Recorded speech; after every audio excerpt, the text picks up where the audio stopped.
ถวายความเคารพแด่ท่านพระอาจารย์ดร.พระมหาสัญญาสุริยานนท์ที่เคารพแล้วก็ขอเจริญพรญาติโยมสาธุชนที่รับชมรับฟังรายการธรรมสมโภชในวันสำคัญทางพระพุทธศาสนาคือวันมาฆบูชาที่เวียนมาในปีพ.ศ. 2568เมื่อกี้เนี่ยอาตมาก็อาจจะเผลอไปกดถ่ายทอดช่วงปรับตำแหน่งปรับกล้องปรับเครื่องก็เลยลืมตัว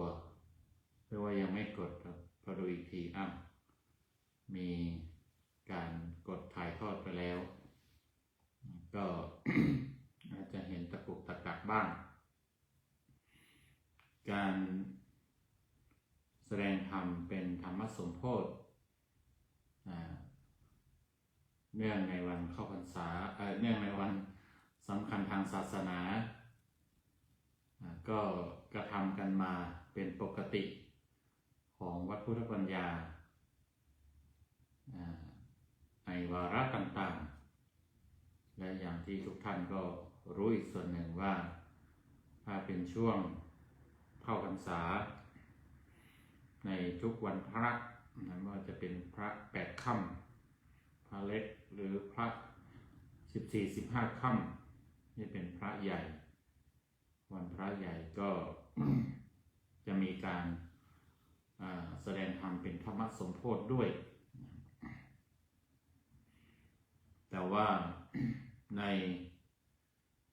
ช่วงนี้ก็ถือว่าเป็นการในวันนี้ถือว่าเป็นการแสดงธรรมเป็นธรรมสมโภชเนื่องในวันสำคัญทางพระพุทธศาสนาคือวันมาฆบูชาที่เมืองไทยก็อาจจะเสร็จสิ้นไปเรียบร้อยแต่ว่าที่อเมริกาก็ถือว่ายังเป็นช่วงวันเวลาช่วงกลางคืนของวันมาฆบูชาก็ยังมีการแสดงธรรม จากทาง Facebook ของวัดพุทธปัญญาความเป็นจริงเรื่องของการเฉลิมฉลองหรือว่าการสมโภชโดยธรรมะเกี่ยวกับวันมาฆบูชาในปีนี้ท่านพระอาจารย์ดร.พระมหาสัญญาสุริยานนท์ของเราก็ได้เริ่มฉลองได้เริ่มทำการธรรมสมโภชมาตั้งแต่วันก่อนๆตั้งแต่วันที่5อะไรมาโน่นละ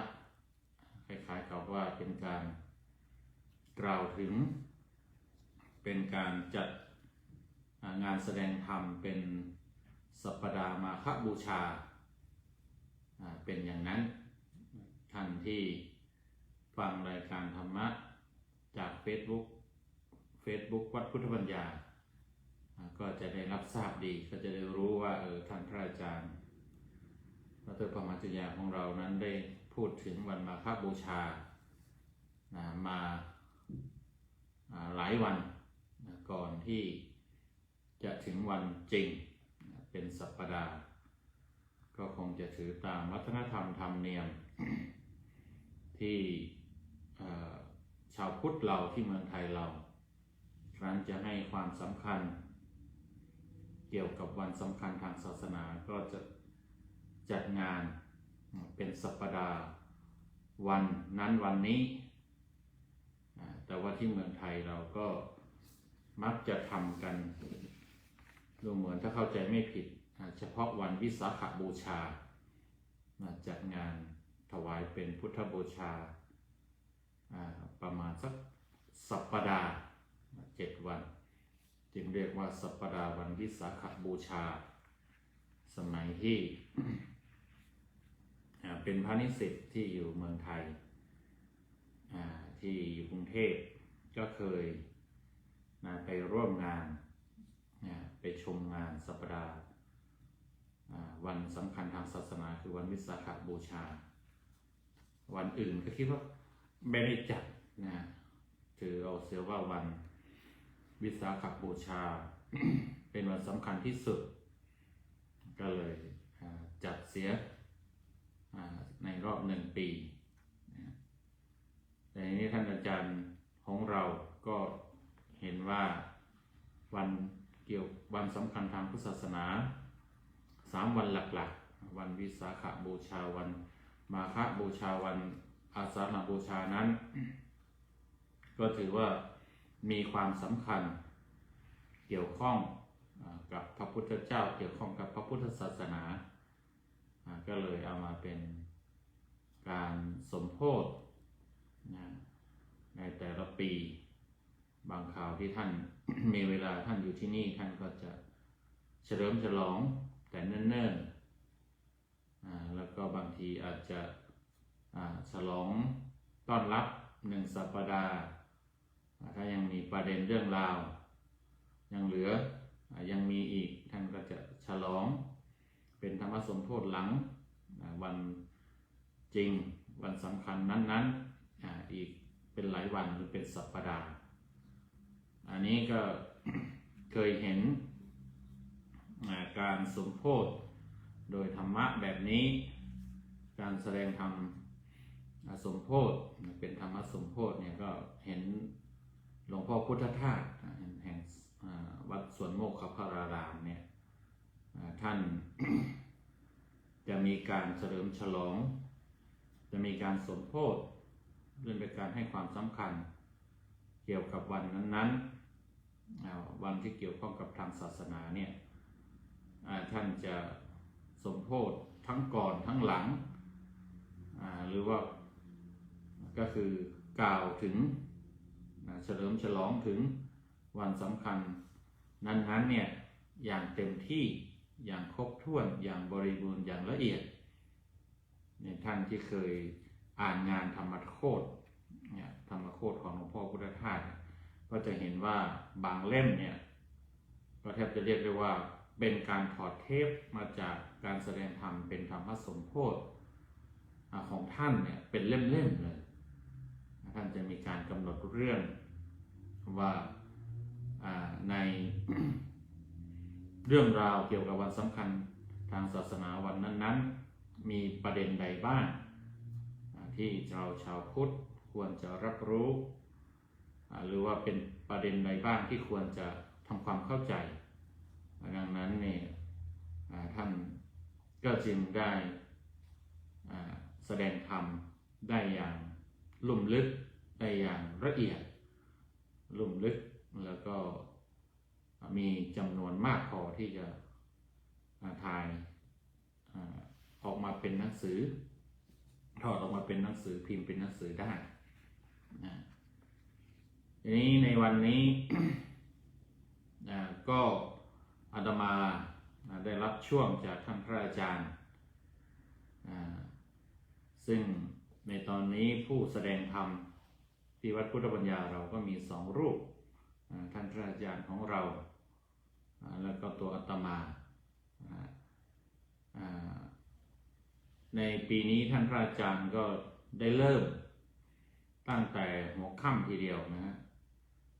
ตั้งแต่1 ทุ่มอย่างที่เราท่านรับทราบท่านก็เลยจำเป็นจะต้องเทศกันยาวเลยท่านพระอาจารย์ได้แสดงธรรม3 ชั่วโมงแต่ว่ามีเป็นช่วงเบรกเป็นช่วงเพื่อที่ว่าจะไม่ดูว่าคล้ายๆว่าจะไม่ขาดช่วงนักอะไรอย่างนั้นของท่านท่านก็เลยกำหนดเอาตั้งแต่หัวค่ำเลยเกรงว่าท่านผู้ฟังจะรอหรือจะหลับซะก่อนก็ว่ากันไปแต่ว่าทุ่มนี่ก็ยังน่าจะยังไม่เข้านอนกันเนาะตอนแรกอาตมาก็คิดว่าท่านพระอาจารย์จะเริ่ม2 ทุ่ม2 ทุ่มไปถึง4 ทุ่มนี่ก็2 ชั่วโมงแล้วก็อาตมาต่อมารับช่วงจาก4 ทุ่มถึง6 ทุ่มอีก2 ชั่วโมงแต่ว่าพระอาจารย์ได้เริ่มตั้งแต่หัวค่ำเลยตั้งแต่1 ทุ่มในความเป็นจริง ก็ไม่อยากจะให้พระอาจารย์ได้พูดได้ใช้เสียงเยอะเกินไปเพราะว่าวันหนึ่งนั้นท่านตลอดทั้งวันในวันนี้ท่านใช้เสียงเยอะมากตามธรรมดาวันหนึ่งท่านก็ใช้ช่วงของการบรรยายธรรมเทศเนี่ย5-6 ชั่วโมงท่านว่าอย่างนั้นมีทั้งเฟซวัดพุทธปัญญาแสดงธรรมตามปกติตามแต่ละวันแล้วก็มีช่วงมีรายการจาก TikTok ทั้งภาคภาษาไทยภาคภาษาอังกฤษแล้วมีรายการภาคภาษาใต้จากเฟซวัดประสาทนิกรใน1 วันในวันหนึ่งก็ประมาณ5-6 ชั่วโมงอย่างที่ท่านว่าแต่วันนี้หนักเลยก็น่าจะถึง 7-8 ชั่วโมงอะไรได้เนี่ยรวมกันแล้วก็เกรงว่าเสียงท่านจะหายไปเสียก่อนนี่ก็ยังดีที่ว่ามาไปเจอที่เขาให้ความรู้เรื่องยาแก้ไอยาแก้เสมหะแก้ไอละลายเสมหะ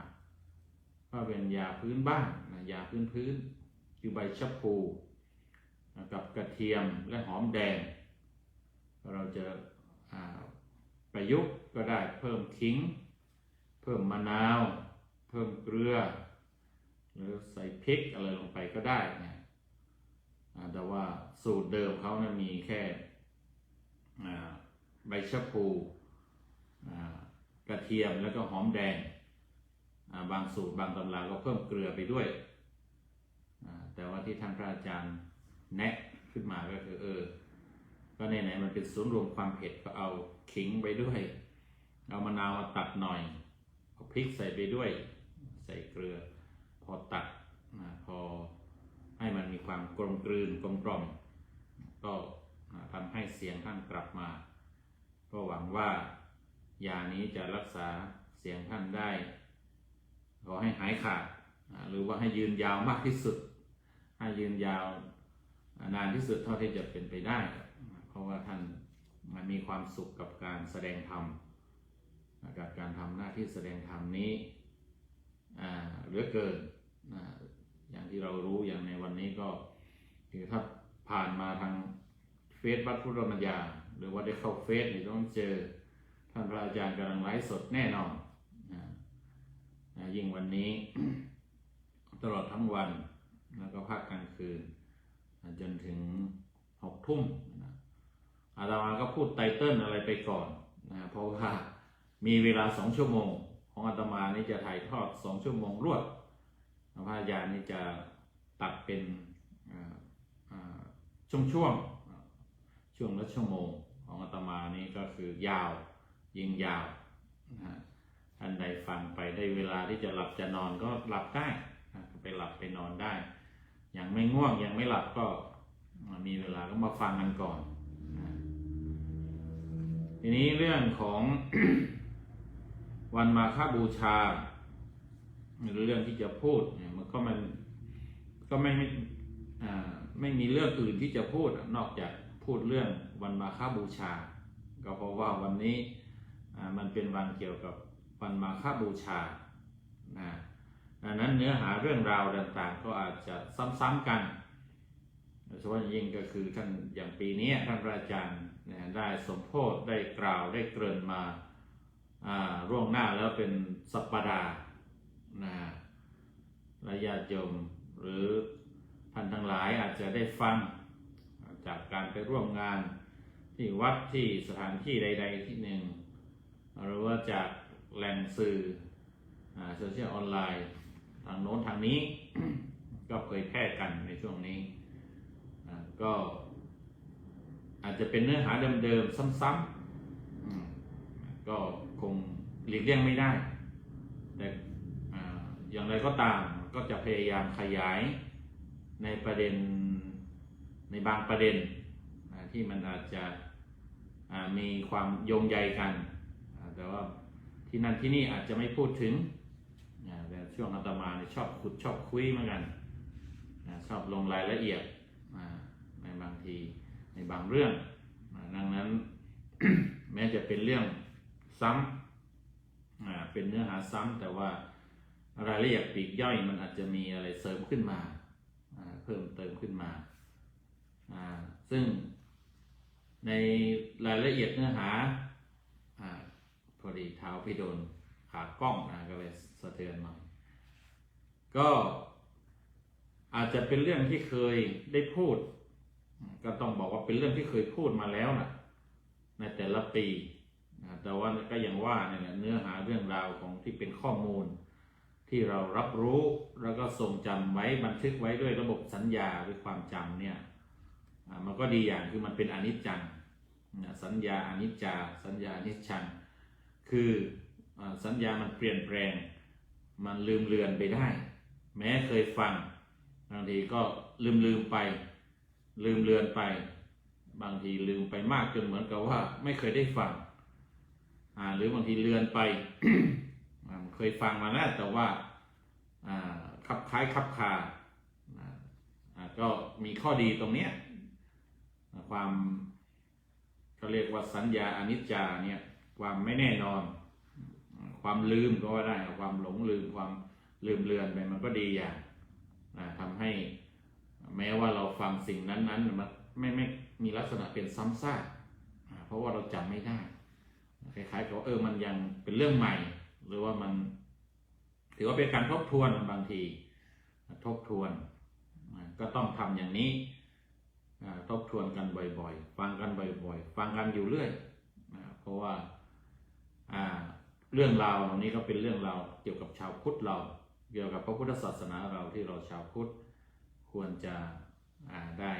มีความเข้าใจมีความรู้มีความเข้าใจ วันมาฆบูชานั้นถ้าว่าโดยประวัติเนี่ย หมายถึงประวัติของการจัดงานกำหนดวันขึ้นมาเนี่ยก็ไม่ได้มีมาในอดีตเท่าไหร่ในยุคแรกๆในอดีตเนี่ยคนก็จะมีความทรงจำเกี่ยวกับวัน วันวิสาขบูชาเพราะว่าอย่างหนึ่งก็คือมันเป็นวันเกิดแล้วก็เป็นวันตายหรือว่าเป็นวันปรินิพพานรวมไปถึงวันตรัสรู้เนี่ยมันเหตุการณ์เด่นๆทั้งนั้นเป็นเหตุการณ์ที่เกี่ยวข้องกับพระพุทธเจ้าเป็นเรื่องหลักๆเป็นเรื่องเด่นๆเป็นเรื่องสำคัญเราก็เลยในอดีตเนี่ยคนก็เลยให้ความสำคัญเกี่ยวกับวันวิสาขบูชานี่มาตลอดวันอื่นๆก็ไม่ได้ปรากฏดังนั้นวันมาฆบูชาเนี่ยก็ไม่ได้มีมาแต่เริ่มต้นของการมาทำการบูชาหรือการเฉลิมฉลองการจัดงานเพิ่งมาจัดงานเพิ่งมาเฉลิมฉลองหรือว่าทำการบูชาในสมัยของพระบาทสมเด็จพระจอมเกล้าเจ้าอยู่หัวหรือว่ารัชกาลที่4นี้เองที่มากำหนดให้มีการบูชาในวันมาฆบูชาที่มีกิจกรรมเด่นอย่างหนึ่งก็คือมีการเวียนเทียนมีการทำบุญตักบาตรสมาทานศีลแล้วก็เด่นอย่างหนึ่งก็คือการเวียนเทียนที่เราเรียกว่าเวียนเทียนทำพิธีเวียนเทียนในวันสำคัญเนื่องในวันสำคัญทางศาสนาเนี่ยก็มากำหนดมาทำกัน ในสมัยรัชกาลที่4นี่เองก็มีจุดเริ่มต้นมาจากนั้นแล้วก็กระทำกันเรื่อยมาจนกระทั่งปัจจุบันแล้วก็คิดว่าคงจะมีความลงตัวในแง่ของการรับรู้ความเข้าใจการให้คุณค่าการให้ความสำคัญการทำการบูชาในกลุ่มชาวพุทธเราเฉพาะอย่างยิ่งก็คือชาวพุทธเมืองไทยก็คิดว่า วันสำคัญทางศาสนาที่คิดกันขึ้นมาทำการบูชากันขึ้นมาให้ความสำคัญกันขึ้นมานี่ก็มีความบริบูรณ์เราคิดว่าคงจะมีความคงอยู่ตลอดไปเคียงคู่กับพระพุทธศาสนาตามนานเท่านานนี่มันจะนานหรือไม่นานก็ อยู่ที่เราชาวพุทธบริษัทเรานี่แหละในการที่จะช่วยกันรักษาไว้ซึ่งพระพุทธศาสนาและก็ประเพณีวัฒนธรรมอันเกี่ยวเนื่องกับพระพุทธศาสนา วันมาฆบูชาก็เป็นวันสำคัญทางศาสนาบางคนก็ อาจจะคิดกันเผลอๆว่าทุกวันก็เป็นวันสำคัญนั่นแหละเราสามารถทำทุกวันให้เป็นวันสำคัญให้เป็นวันที่ดีให้เป็นวันทำดีอยู่ที่เราก็อาจจะคิดอาจจะพูดไปอย่างนั้นก็ถูกไปส่วนหนึ่งแต่ว่าวันที่เขากำหนดเป็นวันสำคัญทางศาสนาเนี่ยเราก็ถือตามสมมุติได้ก็ไม่มีความเสียหายแล้วก็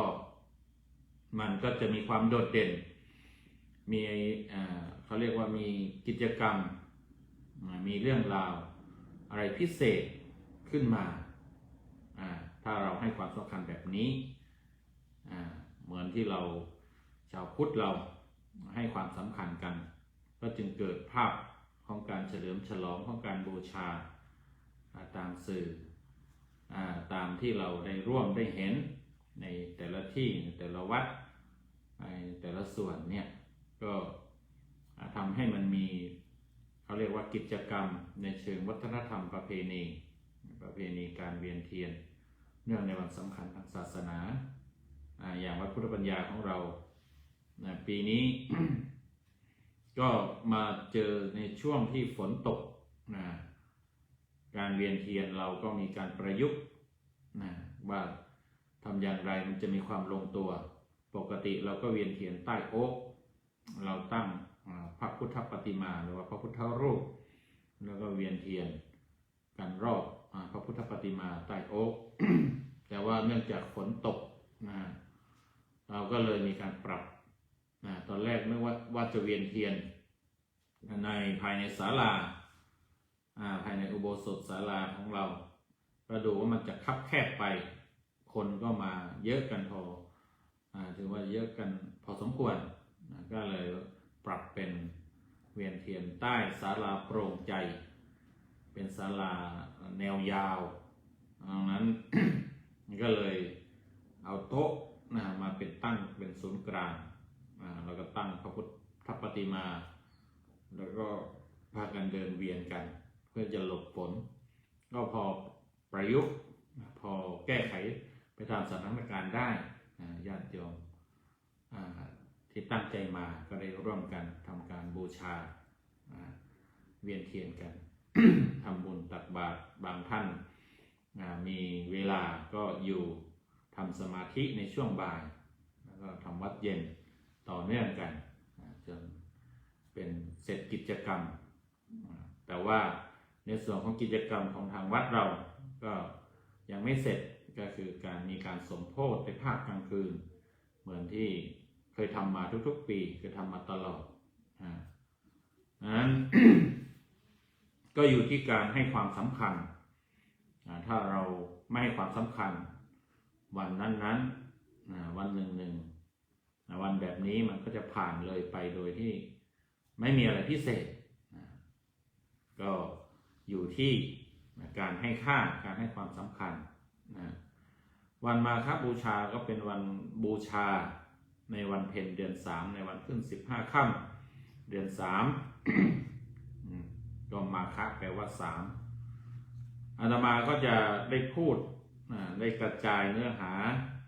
หลักๆที่เรารู้กันอยู่แล้วว่าวันมาฆบูชานั้น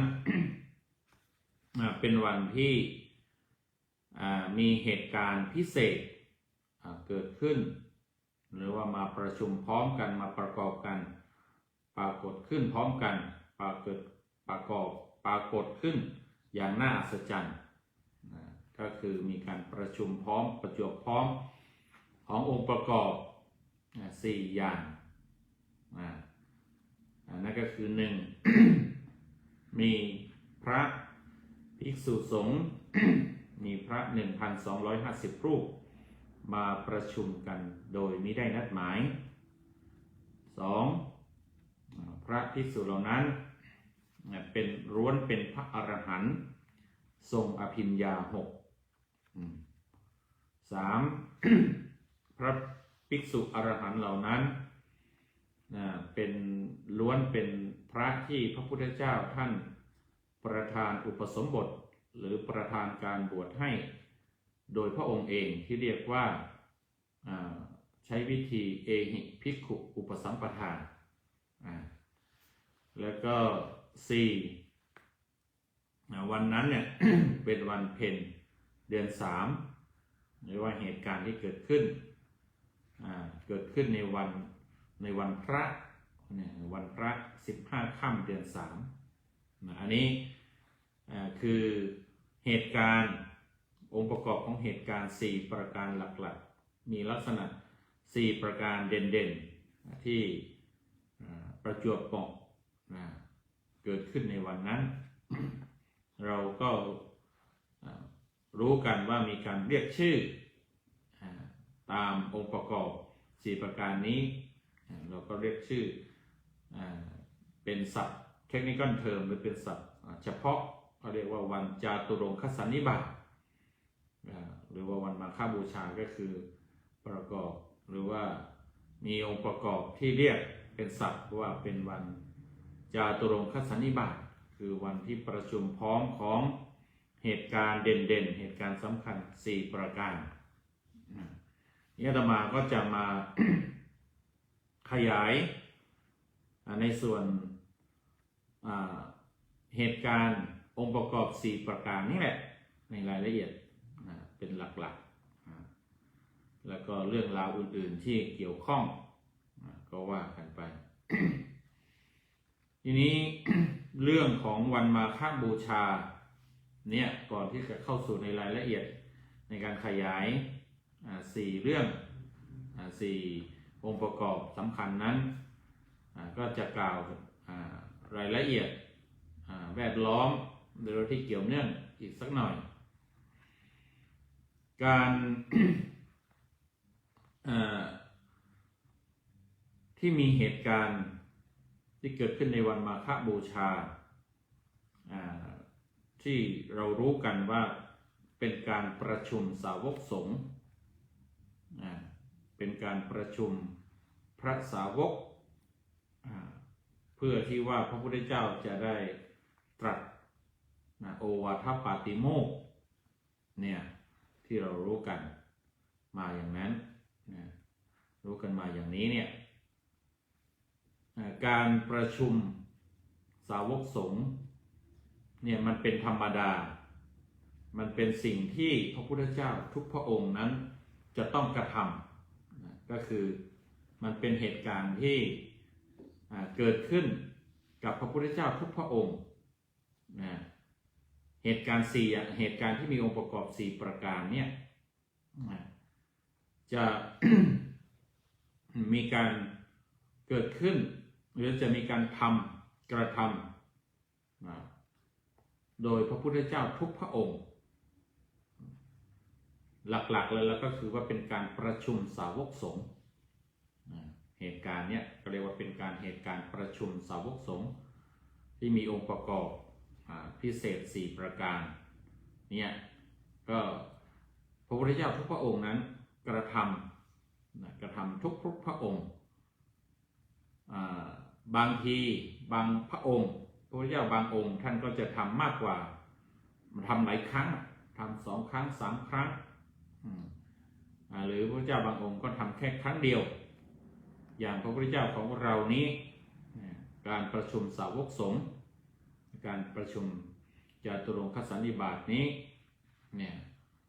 ทำแค่ครั้งเดียวแล้วก็มีพระมาร่วมประชุมที่ระบุจำนวนนี่ก็คือเพียงแค่ 1,250 รูปแต่ว่าจำนวนของพระมาประชุมกันนี้ มันจะแตกต่างกันในแต่ละพระพุทธเจ้าในบางพระองค์ในบางพระพุทธเจ้าซึ่งเกิดกันแต่ละยุคในแต่ละยุคเนี่ยก็จะมีจำนวนที่มาก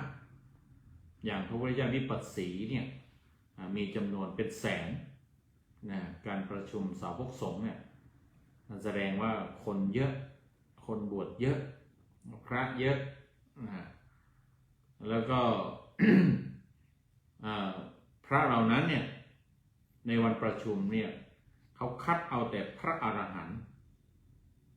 ล้วนแต่เป็นพระอรหันต์แล้วก็เป็นพระที่พระพุทธเจ้าบวชให้เองมีลักษณะเด่นๆอย่างนั้นพระที่มาประชุมเนี่ยก็อาจจะต้องเป็นพระอรหันต์จำนวนนั้นมากน้อยนะอาจจะแตกต่างกันแต่ว่าองค์ประกอบคือเป็นพระอรหันต์แล้วก็เป็นพระที่พระพุทธเจ้าองค์นั้นๆท่านประทานอุปสมบทให้เองหรือว่าบวชให้เองอันนี้เหตุการณ์การประชุมสาวกสงฆ์จึงให้เราชาวพุทธได้รับรู้ว่า มันเป็นเหตุการณ์ปกติเป็นเหตุการณ์ธรรมดาเป็นเหตุการณ์ไฟบังคับหรือว่าเป็นเหตุการณ์ที่พระพุทธเจ้าทุกพระองค์นั้นจะต้องกระทำต่างแต่ว่าจะทำแค่ครั้งเดียวหรือว่าหลายครั้งในช่วงระยะเวลาของพระพุทธเจ้าองค์หนึ่งมาอุบัติมาทำหน้าที่ก็แตกต่างกันไปอย่างที่บอกว่าบางองค์ก็ทำ3 ครั้งบางองค์ก็ทำ2 ครั้งบางองค์ก็ทำ1 ครั้งเหตุการณ์เกี่ยวกับการประชุมสาวกสงฆ์เนี่ย ในพระไตรปิฎกของเราเนี่ย45 เล่มเนี่ยก็จะอยู่ที่ในพระสูตรชื่อว่ามหาประธานสูตรซึ่งเป็นพระสูตรที่ว่าด้วย การระลึกชาติได้ของพระพุทธเจ้าว่าความสามารถในการระลึกชาติของพระพุทธเจ้าของเราเนี่ยในพระไตรปิฎก เล่มที่10ทีฆนิกายมหาวรรคนี่มหาประธานสูตรเนี่ยอาจจะมีข้อมูลเกี่ยวกับการที่ว่าพระพุทธเจ้าหลายๆพระองค์ถ้าในพระสูตรนี้ก็คือพระพุทธเจ้าที่พระพุทธเจ้าของเราสามารถระลึกชาติหรือว่าตามไปรู้ได้ตามไปรู้ชีวประวัติตามไปรู้เหตุการณ์ท่านก็ได้นำมาพูดนำมาบอกเพราะว่าเป็นเรื่องราวเกี่ยวกับว่าพระในสนทนากันเกี่ยวกับเรื่องการระลึกชาติเพราะยิ่งก็คือเจาะจงไปที่ว่าพระพุทธเจ้าท่าน ระลึกชาติได้เรียกว่าคือมีญาณบุพเพนิวาสานุสติญาณมีญาณระลึกนึกชาติได้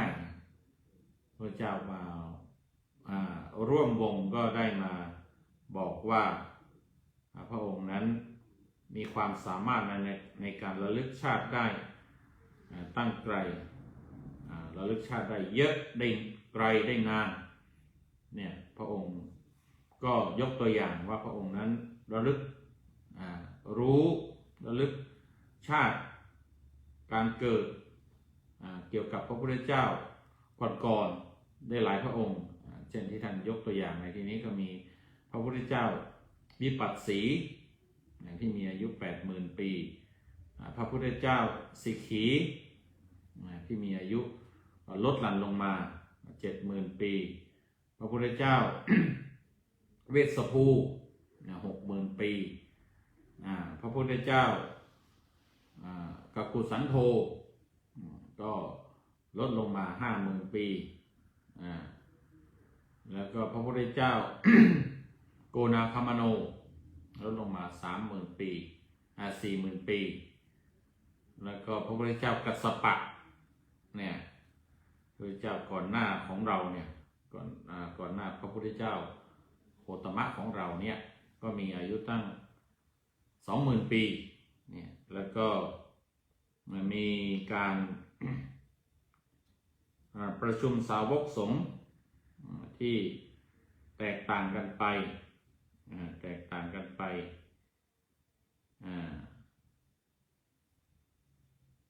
อันนี้อาตมาก็ดูข้อมูลนะว่าได้พูดอะไรพลาดไปหรือเปล่าพระเจ้าเวสสภูนี้ 60,000 ปีพระพุทธเจ้ากักกุสันทะนี้ 40,000 ปีและโกนาคามนะ 30,000 ปี50,000 นี้ข้ามไปนะมันมี 40,000 ปี 30,000 ปีคือโกนาคามนะแล้วก็ 20,000 ปี พระเจ้ากัสสปะอันนี้พูดถึงอายุไขนะฮะแต่ในส่วนของ การประชุมสาวกสงฆ์เนี่ยพระพุทธเจ้าวิปัสสีนี่ทำ3 ครั้งประชุมสาวกสงฆ์3 ครั้งแล้วก็มีพระมาประชุมกันก็ครั้งแรกนั้นเป็น168,000 ลูกครั้งที่2ก็มีประมาณ100,000 ลูกครั้งที่3มีประมาณ80,000 ลูกต่อมาก็พระพุทธเจ้า สิกขีก็ได้ประชุมสาวกสงฆ์3 ครั้งครั้งแรกนั้นมีพระมาจำนวนประชุม100,000 ลูกครั้งที่2 80,000 ลูกครั้งที่3 70,000 ลูกต่อมาพระพุทธเจ้า เวสสภูท่านก็ได้ประชุมสาวกสงฆ์3 ครั้งครั้งแรกมีพระมาประชุมร่วมประชุม80,000 ลูกครั้งที่2 70,000 ลูกครั้งที่3 60,000 ลูกล้วนแต่เป็นพระอรหันต์ต่อมา เวสสภูกักุสันโธใช่ไหมครับพระเจ้ากักุสันทานั้นได้ทำประชุมสาวกสงฆ์แค่ครั้งเดียวแล้วก็มีพระมาประชุม40,000 ลูกแล้วก็ต่อมาพระโกนาคัมมนะนี่ก็มาประชุมกันครั้งเดียวมีการประชุมกันครั้งเดียว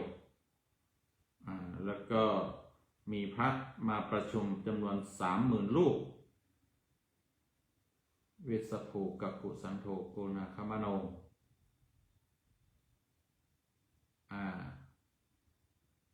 พูดถึงไหนแล้วเนี่ยพระพุทธเจ้าองค์ไหนละกับโกนาคัมมนะกักุสันทะก็1 ครั้งโกนาคัมมนะก็ครั้งเดียว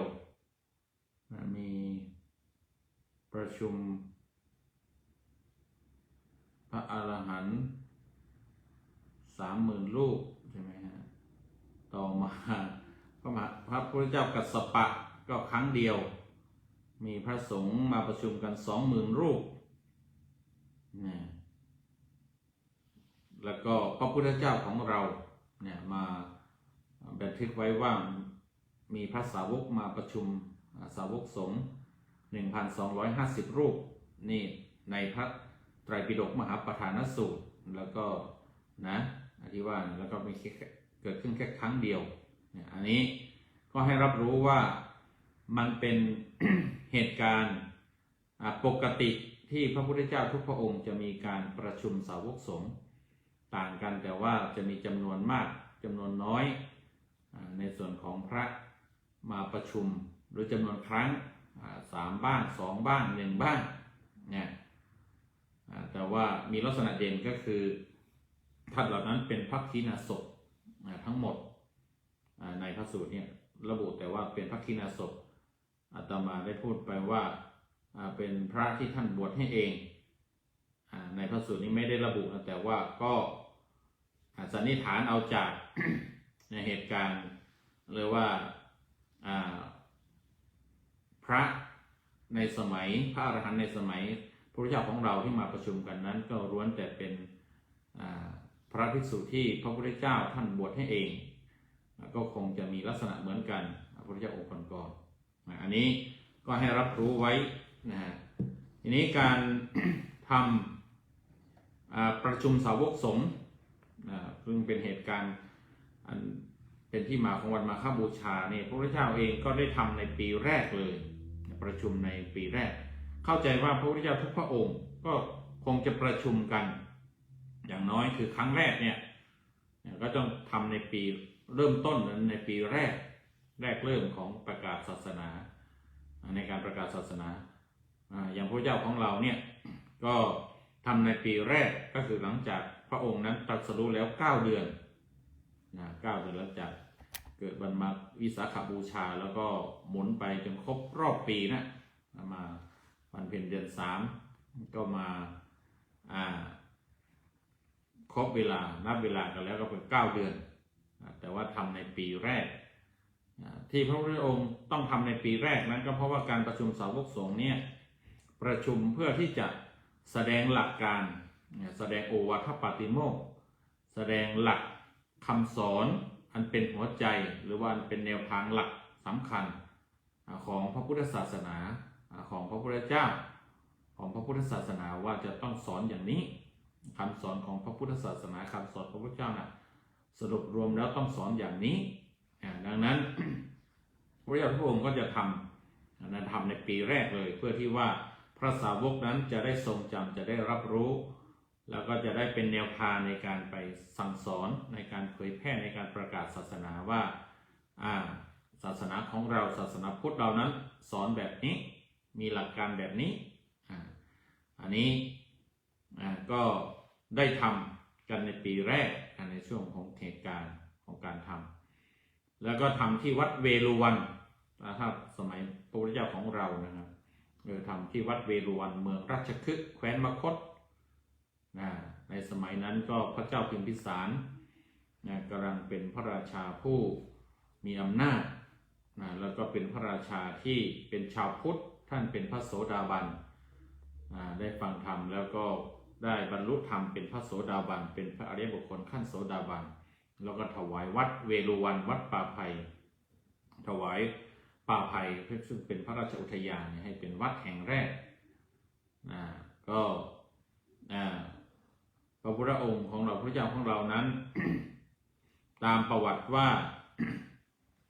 ในวันนั้นเนี่ยเป็นวันที่ท่านแสดงธรรมโปรดหลานของพระสารีบุตร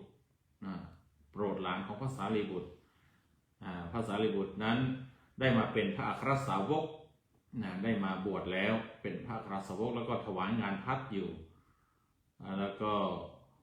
หลานชายของท่านชื่อว่าทีฆนขะปริพาชกนักบวชชื่อว่าทีฆนขะเนี่ยคือนักบวชเล็บยาวมาตามหา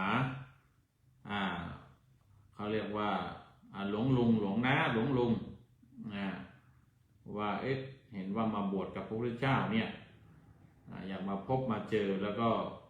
ทำไมลุงของตัวเองซึ่งเก่งกาจสามารถโดดเด่นในสมัยเป็นลูกศิษย์ของสัญชัยปริพาชกเนี่ย จึงละทิ้งจึงหนีอาจารย์สัญชัยนั้นมาบวชกับพระพุทธเจ้าต้องการมาดูงานหรือว่าต้องการมาศึกษาเรียนรู้ดูพระพุทธเจ้าก็เทศโปรดด้วยเวทนาปริฆหสูตรก็คือพระสูตรเกี่ยวกับการกำหนดรู้ทำความเข้าใจรู้เรื่องเกี่ยวกับเวทนาหรือว่าความรู้สึกอย่างละเอียดจนทำให้ท่านพระสารีบุตรเนี่ยได้ใคร่ควรตามได้ใคร่ควรเนื้อหาเนื้อธรรมตามแล้วก็บรรลุเป็นพระอรหันต์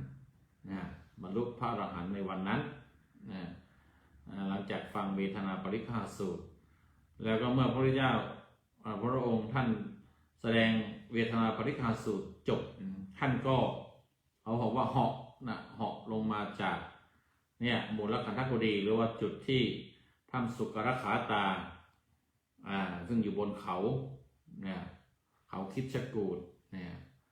ก็เหาะลงมาที่วัดเวรุวันเพราะว่าท่านรู้ว่าพระภิกษุสงฆ์พระอรหันต์ 1,250 รูปเนี่ยท่านรอท่านอยู่เนี่ยมาประชุมพร้อมกันแล้วที่วัดเวรุวันก็ เลยมาแสดงมาร่วมประชุมมาเป็นประธานในการประชุมแล้วก็มาประชุมแล้วก็มาประกาศหลักการตามนั้นตามเหตุการณ์นั้นทีนี้ ก็จะมาลงรายละเอียดว่าในส่วนของเหตุการณ์4 อย่าง 4 ประการ ที่เป็นองค์ประกอบหลักๆของวันมาฆบูชาเนี่ยมันจะมีรายละเอียดส่วนไหนยังไงบ้างที่จะควรจะรับรู้ควรจะเข้าใจกันประการแรกที่บอกว่ามีพระมาประชุมกัน 1,250 รูปนั้นก็จะเป็นพระอรหันต์ส่วนไหนที่มาประชุมกันอาตมาก็เคยพูดเกี่ยวกับจำนวนพระที่มาประชุมกันเนี่ยน่าจะครั้งหรือ2 ครั้งได้ท่านใดที่ยังจำได้ก็จะรู้ว่าอาตมาเคยพูดก็อย่างที่บอกนะบางทีเคยฟังเป็นปี2 ปีมาแล้วบางทีมันก็ลืมเลือนกันไปว่าจำไม่ได้ว่าเคยพูดหรือไม่เคยพูดบางทีหรือว่าเคยจำได้ว่าเคยพูดแต่ก็ลืมไปว่าจำนวนเหล่านั้นมาจากใครบ้างแล้วก็มีรายละเอียดยังไงก็จะมาทบทวนกันอีกทีกันแล้วกันพระอรหันต์ 1,250 รูปนั้นก็คือเป็นพระอรหันต์ที่มาจากนักบวชกลุ่มชดินชดิน3 พี่น้องมีอุรุเวรกัสสปะขยากัสสปะนาทีกัสสปะขยากัสสปะเนี่ยมาจากชดิน3 พี่น้องเนี่ยเขารวมกันเป็น 1,000 เพราะว่าอุรุเวรกัสสปะนั้นมีลูกศิษย์อยู่ในสำนักของตัวเองเนี่ย500 คนแล้วก็ขยากัสสปะหรือว่านาทีโทษทีนะตรงนี้ไม่รู้ว่านาทีหรือว่าขยาก่อนเนี่ยเขาจะเป็นนาทีนะนาทีกัสสปะมีเป็นคนกลางเนี่ยท่านใดที่เช็คข้อมูลดีๆก็แจ้งได้นะว่าท่านนาทีนี้เป็นองค์ที่2เป็นน้องรองหรือเปล่าก็มีลูกศิษย์อยู่ในสำนัก300แล้วก็ขยากัสสปะอุรุเวรกัสสปะนาทีกัสสปะขยากัสสปะสับสนระหว่างนาทีกับขยาเนี่ยว่าใครเป็นคนกลางใครเป็นคนเล็กก็เอาไปว่าคนกลางนี่ก็มีลูกศิษย์อยู่300คนน้องสุดเนี่ยก็มี200รวมกันแล้วเนี่ยก็คือเป็น 1,000 เนี่ยก็จำนวน 1,000 เนี่ยมาจากพวกชดินนักบวชชดินพระอรหันต์ที่มาจากอดีตนักบวชเป็นชดินแล้วก็คงเจาะจงเขาตั้งข้อสังเกตอย่างหนึ่งก็คือว่าเอาเฉพาะลูกศิษย์แล้วก็ถ้าหากว่าเอาตามจำนวนนี่คล้ายๆว่าอาจารย์หรือว่าหัวหน้าไม่ท่านอุรุเวรกัสสปะท่านนาทีกัสสปะขยากัสสปะเนี่ยไม่ได้เข้าร่วมถ้าฟังตามนี่คือไม่ได้เข้าร่วมส่วนอีก250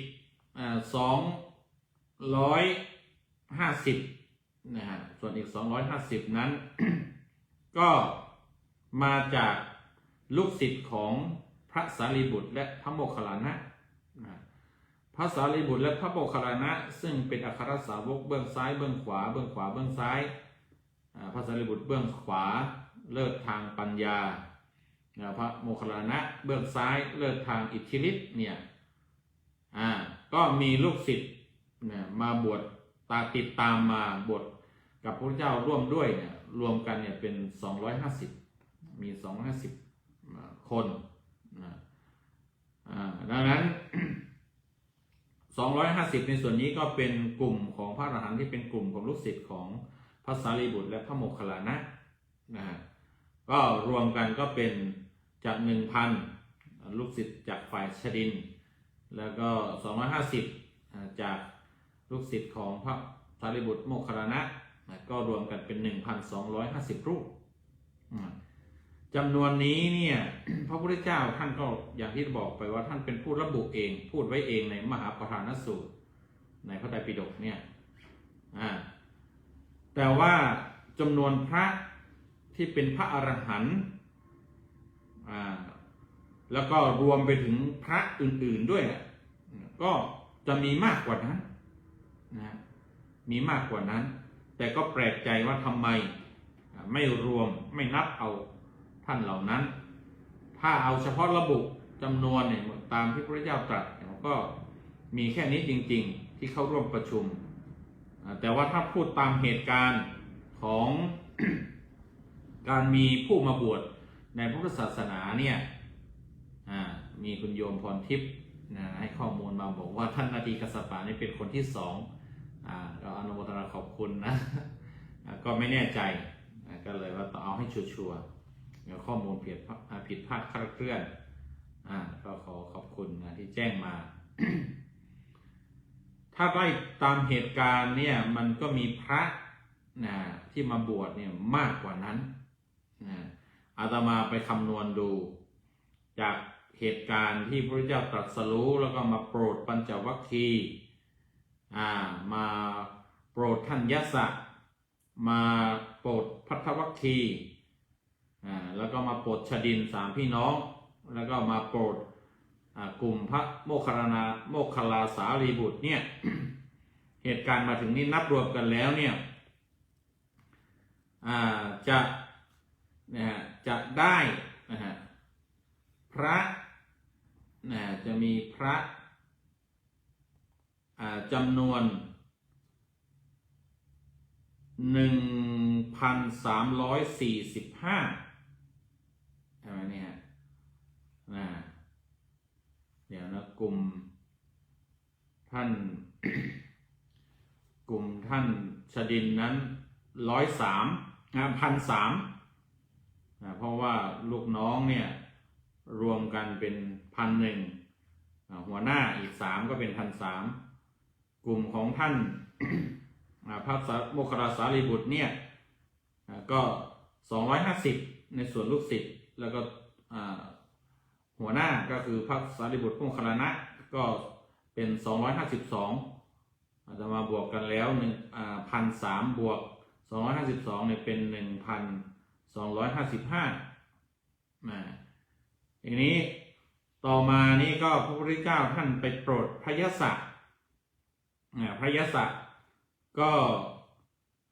ตัวพระยศเองพร้อมกับเพื่อนเศรษฐีด้วยกันเนี่ยก็รวมกันเป็น5แล้วก็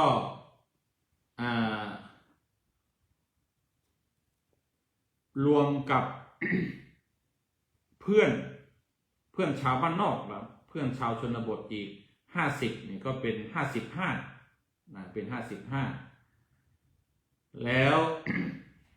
ทีนี้จริงๆก่อนที่จะโปรดพระยศเนี่ยอาตมานี่ถ้าไล่เรียนตามเหตุการณ์นะครับก็มันจะต้องพูดถึงปัญจวัคคีย์ก่อนเพราะว่าอย่างที่เรารู้กันว่าพระพุทธเจ้านั้นมาโปรดปัญจวัคคีย์ก่อนแล้วก็ได้พระปัญจวัคคีย์นั้นเป็นพระอรหันต์ชุดแรกก็5แล้วก็ต่อมาจึงมาเป็นกลุ่มพยศกลุ่มพยศนี้รวมกันเป็น55ต่อมาจึงจะได้ก่อนที่จะถึงชดินและก็พระโมคคัลลาสารีบุตรเนี่ยพระพุทธเจ้ายังได้ภัททวัคคีย์พวกพระกลุ่มภัททวัคคีย์อีก30 ท่าน30 ท่านแล้วจึงจะมาถึงท่านชดิน1,300 แล้วจึงจะมาพระโมคคัลลาสารีบุตรกลุ่มพระโมคคัลลาสารีบุตรก็รวมกันเป็น252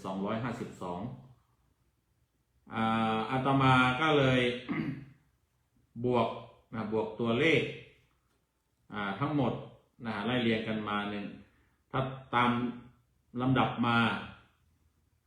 ก็เอามาจากพระปัญจวัคคีย์5แล้วก็กลุ่มพยศนี้55ก็รวมกันเป็น60แล้วก็รวมพระพุทธเจ้าเนี่ยเป็น61อันนี้คือพระอรหันต์61รูปชุดแรกที่พระพุทธเจ้าได้มานัดประชุมเรียกกันมาแล้วก็ส่งไปประกาศศาสนาในที่ต่างๆให้ไปทางเดียวรูปเดียว พระองค์ก็ไปคนเดียวอีก60ก็ไปแต่ละทางก็ไปรูปเดียวเอาศพไปประกาศศาสนานะฮะจากนั้นเนี่ยพระองค์ก็แยกไปคนเดียวก็มากล่าวถึงว่าพระองค์นั้นตั้งใจจะไปโปรดไปสอนสดินไปเอาสดินมาเป็นลูกศิษย์แต่ว่ามาเจอพวกชาย30หนุ่มเจ้าสำราญ30ท่านเนี่ยก็เลยเขาเรียกว่าพวกภัททวัคคีย์พระพุทธเจ้าก็เลยได้สอนแล้วก็โปรดแล้วก็ได้บวชได้บวชก็จะมีเพิ่มเข้ามาอีก60บวก30ก็จะเป็น90ทีนี้พระพุทธเจ้าจึงไปสอน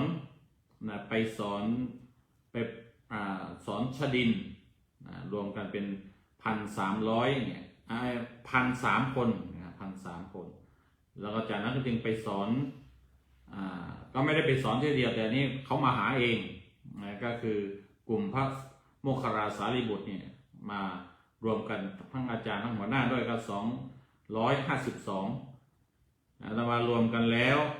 เนี่ยก็ได้เนี่ย1,345ถ้านับตัวเลขนับตัวเลขจากว่า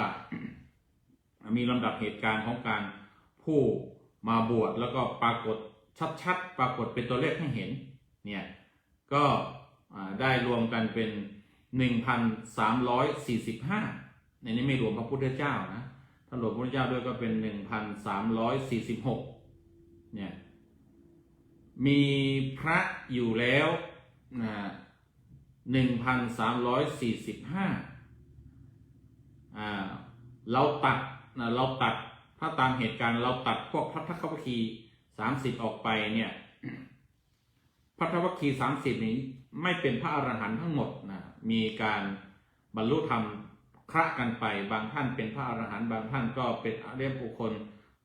ต่ำลงมาแต่ว่ากลุ่มอื่นเช่นปัญจวัคคีย์กลุ่มพยสะกลุ่มชดินกลุ่มลูกศิษย์พระโมคคัลลาสารีบุตรพวกนี้เป็นพระอรหันต์ทั้งหมดเลยตามเรื่องราวตามเหตุการณ์เนี่ยพระพุทธเจ้าสอนพระพุทธเจ้าโปรดจนเป็นพระอรหันต์ทั้งหมดดังนั้นนี่ในบรรดา 1,345 รูปเนี่ยก็เป็นพระอรหันต์กันโดยมากจะมีกลุ่มภัททวัคคีย์เนี่ยบางส่วนที่ไม่ได้เป็นที่ได้บอกไปว่าการประชุมสาวกสงฆ์ของพระพุทธเจ้าทุกองค์นั้นต้องคัดเอาแต่พระอรหันต์ก็เป็นจริงตามนั้นแต่ว่าถ้าพูดถึงพระพุทธเจ้าของเราก็แสดงว่าไม่ได้มาทั้งหมดถ้าตามนี้นี่ก็คือหัวหน้าชดินอาจารย์ใหญ่3พี่น้องที่เป็นหัวหน้านี่ก็ไม่ได้เข้าร่วมพระโมคคัลลาสารีบุตรนี่ก็ไม่ได้เข้าร่วมแล้วจากนั้นก็รวมไปถึงกลุ่มพยสะโทษทีเป็นสะดุดกล้องกลุ่มพยสะ55 รูปเนี่ยพระอรหันต์เหล่านี้ก็ไม่ได้เข้าร่วมและพระปัญจวัคคีย์5 รูปนี่ก็ไม่ได้เข้าร่วมแล้วก็พวกภัททวัคคีย์พระภัททวัคคีย์กลุ่มพระภัททวัคคีย์ที่มีทั้งพระอรหันต์และพระอริยบุคคลรองลงมาก็ไม่ได้เข้าร่วมอันนี้ในส่วนของจำนวนพระแล้วจำนวนใครเข้าร่วมไม่เข้าร่วมก็รับรู้กันตามนี้ทีนี้จำนวนของพระเนี่ยถ้านับตามหลักฐานที่มีระบุตัวเลขขึ้นมามันก็จะได้อย่างที่รวบรวมกันไว้เนี่ยว่า 1,345 รูปแต่ในความเป็นจริงแล้วเนี่ยมันมีพระมากกว่านั้นมีพระมากกว่านั้นถ้าตามอาตมาไปเช็คดูตามข้อมูลตามหลักฐานตามคัมภีร์เนี่ยอันที่ว่ามันมีมากกว่านั้นมันมีสันนิษฐานจากไหนรับรู้ได้จากไหนก็คือรับรู้ได้จากเหตุการณ์ในหลังจากที่มีพระอรหันต์60รวมทั้งพระองค์เอง61 รูปเกิดขึ้นอุบัติขึ้นในโลกแล้วพระพุทธเจ้าส่งพระเหล่านั้นไปประกาศศาสนาที่บอกว่าที่จรถภิกขเวจาริกังพระหูชนะหิตายะพระกุศลสุขายะโลกังกัมปายะเนี่ยอย่าไปทางเดียวด้วยกัน2 คนขอให้ไปแต่ละให้ไปเดียวไปทางหนึ่งก็รูปหนึ่งเนี่ย ส่งไปแล้วเนี่ยปรากฏว่า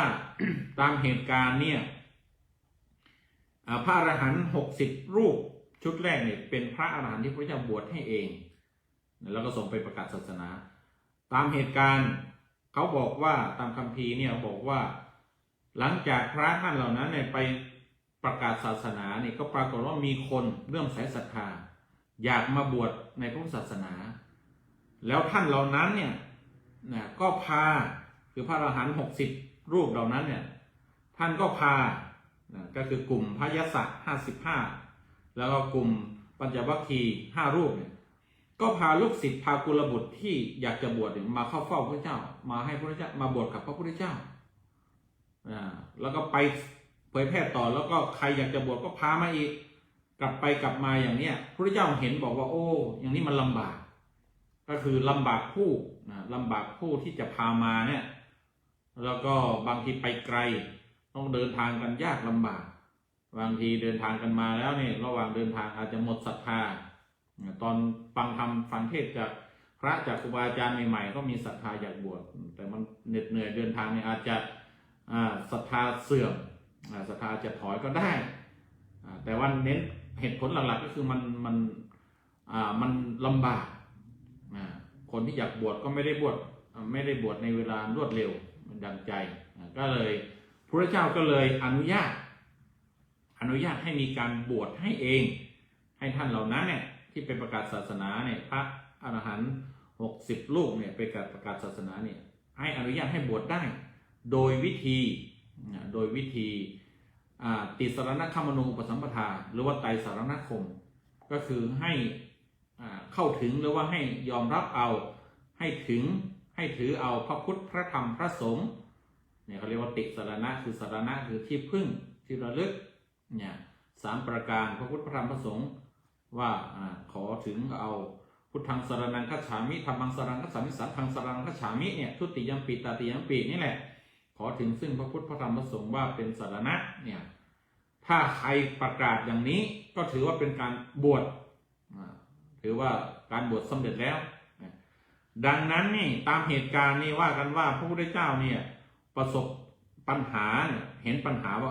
พระอุปัชฌาย์พระอรหันต์60 รูปที่ส่งไปเนี่ยพากรบุตรเดินมาบวชมาขอบวชกับพระองค์เนี่ยโอ้มันยุ่งยากลำบากพระเจ้าเลยอนุญาตให้บวชให้เองแสดงว่าเราไม่รู้เลยว่าท่านเหล่านั้นเนี่ยไปเทศไปสอนมีลูกศิษย์ลูกหามีกุลบุตรเรื่องใช้ศรัทธาแล้วบวชเท่าไหร่เราไม่รู้เลยแล้วก็คัมภีร์ก็ไม่ระบุไม่มีตัวเลขให้เห็นว่ามีกี่ท่านแสดงว่ามันคงจะมีเยอะแหละเพราะว่าท่านเหล่านั้นก็60คือดูสิ60 สาย60 สายแล้วก็แต่ละท่านก็เป็นพระอรหันต์ทั้งนั้นแล้วก็มีความตั้งใจเพราะเป็นยุคบุกเบิกเนี่ยยุคเริ่มต้นยุคเผยแพร่ยุคเริ่มแรกเนี่ยต้องเอาเต็มที่จัดเต็มจัดใหญ่จัดเต็มเนี่ยก็แสดงว่ามีคนเลื่อมใสศรัทธาเยอะเอาเฉพาะท่านอัชชิเนี่ยดูสิท่านอัชชิเนี่ยท่านไปเนี่ยที่มีหลักฐานเนี่ยไปทำให้พระสารีบุตรเนี่ย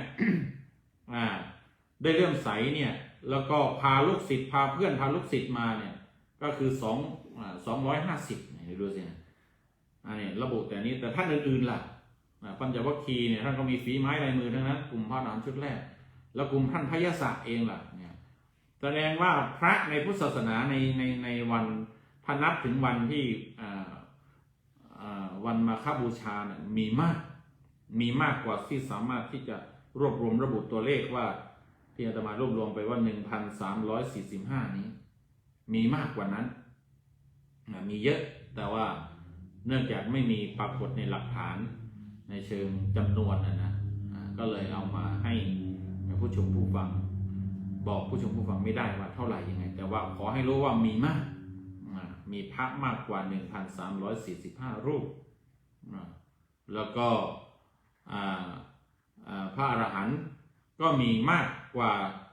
1,250 ที่มาร่วมประชุมในวันนั้นเนี่ยก็อย่างที่บอกอย่างที่ได้พูดไปว่าจำนวน 1,250 นั้น ถ้าตามหลักฐานคัมภีร์เนี่ยเขาบอกว่าก็คือกลุ่มชดิน 1,000 แล้วกลุ่มลูกศิษย์ลูกหาของพระสารีบุตร เนี่ย250เนี่ยแล้วก็ถ้าเป็นจำนวนเป๊ะตามนี้ก็แสดงอย่างที่ได้บอกไปว่าพี่ใหญ่ของกลุ่มชดินคืออุรุเวลากัสสปะนาทีกัสสปะขยะกัสสปะก็ไม่ได้เข้าร่วมและพระสารีบุตรและพระโมคคัลลานะก็ไม่ได้เข้าร่วมนะรวมไปถึงไม่ต้องพูดถึงกลุ่มพระที่เป็นท่านไปประกาศศาสนาไกลๆแล้วกลุ่มพระท่านพยศแล้วก็ท่านปัจจวัคคีย์หลายๆท่านพัทธวัคคีย์พวกนี้ไม่ได้ร่วมนะแล้วก็รวมถึงกลุ่มลูกศิษย์ลูกหาที่บวชในระหว่างนั้นตามหลักฐานที่บอกว่าพระพุทธเจ้าได้เห็นว่าลูกศิษย์พระอรหันต์ที่ส่งไปประกาศศาสนาพาลูกศิษย์พากุลบุตรมาบวชเนี่ยยุ่งยากลำบากพระพุทธเจ้าก็อนุญาตให้บวชให้ได้โดยติสรณคัมภีร์สัมปทาเนี่ยเราแสดงว่ามีการบวชแล้วฉะนั้นจำนวนพระมันก็จะมากกว่านี้อันนี้ในส่วนของประเด็นแรกนะฮะเกี่ยวกับเรื่องของจำนวนพระที่มาประชุมเนี่ยก็เอาตามนั้นเพราะมีหลักฐานระบุว่า 1,250 รูปแต่จำนวนพระอรหันต์แล้วก็พระบวกพระอริยบุคคลพระปุถุชนทั่วไปที่มาบวชแล้วในคราวในระหว่างนั้นในช่วงวันเวลานั้นมันมีมากกว่านั้นมากกว่าจำนวนที่มาบวกลบคูณหารกันว่า 1,345 นี้แน่นอนต่อมาเหตุการณ์ที่2ก็คือพระภิกษุเหล่านั้นพระอรหันต์ 1,250 รูปเหล่านั้นเนี่ยล้วนแต่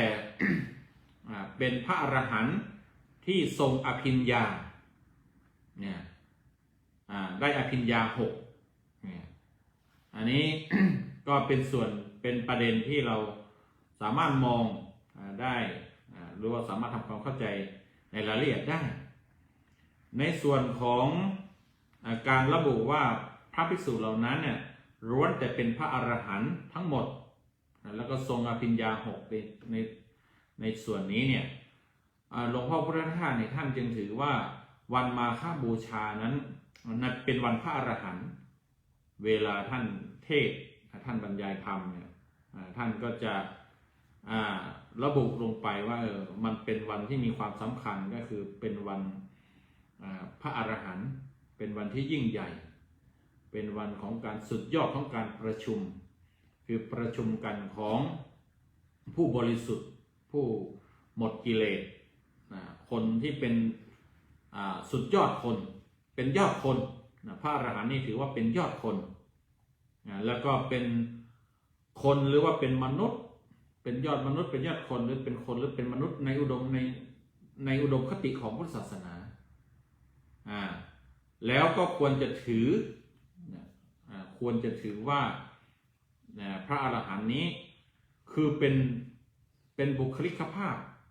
หรือเป็นบุคคลที่มีบุคลิกภาพเป็นบุคคลที่มีคุณภาพที่น่าเอาอย่างที่ควรจะถือเป็นอุดมคติของมนุษย์ไม่ใช่เฉพาะแต่ในพระพุทธศาสนาว่ามนุษย์เหล่านั้นเกิดมาเนี่ยก็เพื่อที่จะพัฒนาตัวเองให้เป็นพระอรหันต์นี่แหละให้เป็นผู้สิ้นกิเลสนี่แหละให้เป็นผู้ที่บริสุทธิ์หมดจดเราเกิดมาใครจะบอกว่าเกิดมายิ่งใหญ่เกิดมาดีเกิดมาวิเศษวิโสเนี่ย ถ้าหากว่าไม่ได้เป็นพระอรหันต์เหมือนพระพุทธศาสนากล่าวไว้นี่ก็แสดงว่ายังไม่ดีพอยังจะต้องพัฒนาไปอีกมากต้องเป็นพระอรหันต์เหมือนในทางพุทธศาสนาเหมือนทางพุทธศาสนาเสียก่อนจึงจะถือว่าเป็นมนุษย์วิเศษเป็นมนุษย์ที่เป็นยอดคนยอดมนุษย์เป็นมนุษย์ในอุดมคติอันนี้หลวงพ่อพุทธทาสนี่จะเน้นบอกว่าเนี่ยในการเกิดมาเป็นมนุษย์เนี่ยลองมีอุดมคติก็คือว่าพัฒนาตนเองให้เป็นพระอรหันต์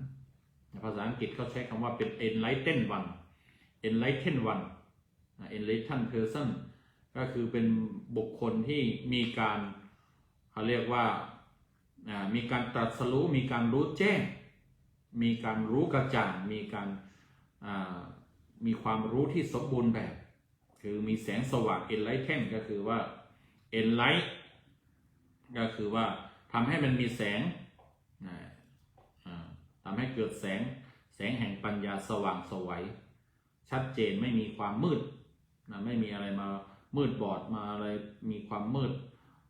ปกคลุมในจิตใจในดวงตาในจิตใจไม่รู้ไม่เข้าใจไม่มีมีแต่ความรู้ความเข้าใจทุกสิ่งทุกอย่างอย่างว่าอย่างนี้ก็คือความจริงของสิ่งทั้งหลายเนี่ยอันนี้ก็เรียกว่าเป็นยอดมนุษย์เป็นมนุษย์ในอุดมคติในทางพระพุทธศาสนาหรือว่าถือเป็นหลักสากลได้ว่าคนเหล่านั้นควรจะ พัฒนาตัวเองในการเกิดมาในชาติหนึ่งนั้นชาตินั้นชาติหนึ่งนั้นควรจะพยายามที่จะพัฒนาตนเองให้เป็นพระอรหันต์นี่แหละให้บรรลุถึงความเป็นอุดมคติสูงสุดอุดมคติคือคติอุดมแปลว่าสูงสุดคติคือที่ไปจุดหมายเป้าหมายที่ไปที่สูงสุดจุดหมายสูงสุดเป้าหมายสูงสุดของความเป็นมนุษย์ก็คือเป็นพระอรหันต์เนี่ยนี้ถ้าหากว่าเป็นพระอรหันต์เนี่ยเขาก็มีการอธิบายกันในทางคัมภีร์อธิบายกันว่าพระอรหันต์คือพระแบบไหนมันก็มีหลายประเด็นที่เราควรจะทำความเข้าใจเหมือนกันบางทีเราก็รู้กันว่าพระอรหันต์ก็คือผู้สิ้นกิเลสผู้หมดกิเลสนั่นก็ถูกต้องตามนั้นเพราะว่าในการอธิบายเอาไว้ว่าพระอรหันต์นี่คือลักษณะแบบไหนมีลักษณะแบบไหนเนี่ยอันแรกก็คือว่าเป็นผู้ไกลจากกิเลสอรหันต์มาจากอารกามันมีคำว่าอรหันต์มันมีอะระทีนี้มันเขาก็มีการเล่นคำเล่นขยายความขยายคำกันไปว่าคำว่าอารกะแปลว่าไกลอาระอรหันต์อาระมันมีคำว่าอาระอยู่เขาก็ตัดคำเชื่อมคำอะไรไปบ้างตามภาษาอารกากิเลสาก็คือห่างไกลจากกิเลสแล้วก็ปาปกาคือจากบาปกรรมทั้งหลายเอาว่าอย่างนั้นว่าพระอรหันต์ก็คือผู้ที่ห่างไกลนี้คือไม่เข้าใกล้ไม่มีเจือปนไม่มีใกล้ชิดไม่แปดเปื้อนด้วยกิเลสและก็บาปกรรมหรือกรรมชั่วทั้งหลายไม่มีท่านเป็นผู้บริสุทธิ์หมดจดจากกิเลสจากบาปกรรมจากความชั่วร้ายอันนี้คือลักษณะแรกของการเป็นพระอรหันต์ก็คือว่าดูที่ว่าหมดกิเลสหรือไม่หมดกิเลสถ้ายังมีกิเลสอยู่ก็ยังไม่ใช่ถ้ายังทำสิ่งชั่วร้ายอยู่ก็ยังไม่ใช่พระอรหันต์ต้องหมดกิเลสหมดความร้ายกาจหมดความชั่วร้ายในจิตใจในชีวิตยังเป็นพระอรหันต์สองนะท่านบอกว่ามีความหมายว่าก็คือผู้กำจัดข้าศึกคือกิเลสประการแรกนี่คือเขาเรียกว่าเป็นผู้ไกลห่างไกลไม่เข้าใกล้ไม่ไปแปดเปื้อนไม่พัวพันจากกิเลสอันที่สองนี่ตามคำอรหันต์พระอรหันต์เนี่ยเขามาวิเคราะห์ว่าก็คือผู้กำจัดข้าศึกคือกิเลสโดยเขาแยกคำมาว่าอรหันต์อริอระเนี่ยมันก็มีเขาโคของเขาว่าอริแปลว่าข้าศึกศัตรูข้าศึกศัตรูนี่หมายถึงกิเลสกับหันหรือว่ามันจะหัตตะมันเป็นคำว่าหัตตะธาตุกิริยาคือหัตตะแปลว่าหักหานละลานหรือว่ากำจัดอริมาจากอริอารโยแจกตามศัพท์มุนโยอริอารโยหนติหรือหัตตะคือกำจัดหรือว่าหักชำระทำลายข้าศึกคือกิเลสเข็นฆ่าข้าศึกคือกิเลสได้นี่พระอรหันต์เนี่ยจะต้อง เขาเรียกว่ากำจัดกิเลสให้หมดไปอันนี้คือลักษณะหนึ่งต่อมาพระอรหันต์นั้นเขาอธิบายกันก็คือผู้หักกงล้อผู้หักกรรมผู้หักซี่ล้อแห่งสังสารวัฏมันมีคำว่าอาราอารานี่ก็แปลว่าซี่แปลว่ากงล้อแห่งสังสารวัฏนั้นพระอรหันต์ก็คือว่าผู้ทำลายกงล้อก็คือลักษณะล้อก็คือสิ่งเป็นวงกลมสังสารวัฏเนี่ยเป็นวงกลมก็คือมันหมุนเวียนคนที่ยังไม่สามารถที่จะทำลายสังสารวัฏได้ก็จะต้องวนเวียนว่ายตายเกิดในสังสารวัฏในภพภูมิต่างๆ ในทางพุทธศาสนาก็คือมี31ภพภูมิมีอบาย4มีมนุษย์1มีเทวดาชั้นกรรมพจรนี่6แล้วก็มีเทวดาชั้นสูงที่เรียกว่าพระพรหมอีก20แยกเป็นรูปประพรหมพรหมที่มีรูปร่าง16แล้วก็พรหมที่ไม่มีรูปร่างอรูปพรหมอีก4รวมกันทั้งหมดก็เป็น31เนี่ยเป็นสังสารวัฏคือเป็นวงเวียนชีวิตวนเวียนไปเวียนว่ายตายเกิดในสังสารวัฏเหล่านี้ภพภูมิเหล่านี้แต่ว่าพระอรหันต์นั้นเป็นผู้หักกงล้อไม่ให้มันมีรอยเชื่อมรอยต่อไม่ต้องส่งทอดโยงใยไปสู่ภพภูมิใดๆอีกแล้วนี่ก็เขาก็เรียกว่าลักษณะของพระอรหันต์อย่างหนึ่งก็คือผู้ทำลายวัฏสงสารได้ผู้หนีพ้นผู้ข้ามพ้นวัฏสงสารข้ามพ้นสังสารวัฏเนี่ยลักษณะของเป็นพระอรหันต์นอกจากนั้นคำว่าพระอรหันต์นี้แปลว่าผู้ควรแก่การแนะนำหรือว่าควรแก่ทักษิณานุปทานควรแก่การรับความเคารพกราบไหว้การถวายข้าวของบูชาต่างๆเนี่ยเพราะว่าอรหะเนี่ยอรหะแปลว่าควรพระอรหันต์นั้นลักษณะนี้ก็คือมีคุณสมบัติคือเป็นผู้เหมาะสมเป็นผู้สมควรที่จะสั่งสอนอบรมผู้อื่นได้เพราะว่าตนเองนั้นมีความรู้จบและเรียนจบปริญญานะพระอรหันต์หรือเป็นผู้ควรแก่การเคารพกราบไหว้คนยกย่องคนบูชาคนกราบคนไหว้หรือว่าคนถวายข้าวของคนถวายข้าวปลาอาหารถวายทักษิณาเพื่อที่จะอุทิศไปให้กับผู้ร่วงรับก็เป็นผู้เหมาะเป็นผู้รับที่ดีที่สุดเป็นปฏิฆาหกที่ยอดเยี่ยมที่จะทำให้ทักษิณานั้นสำเร็จผลถึงผู้ที่จะอุทิศไปได้อย่างยอดเยี่ยมเนี่ยอันนี้ก็เป็นลักษณะหนึ่งของความเป็นพระอรหันต์ว่าเป็นผู้เหมาะสมเป็นผู้คู่ควรเป็นผู้ควรที่จะสั่งสอนแนะนำผู้อื่นหรือว่ารับความเคารพกราบไหว้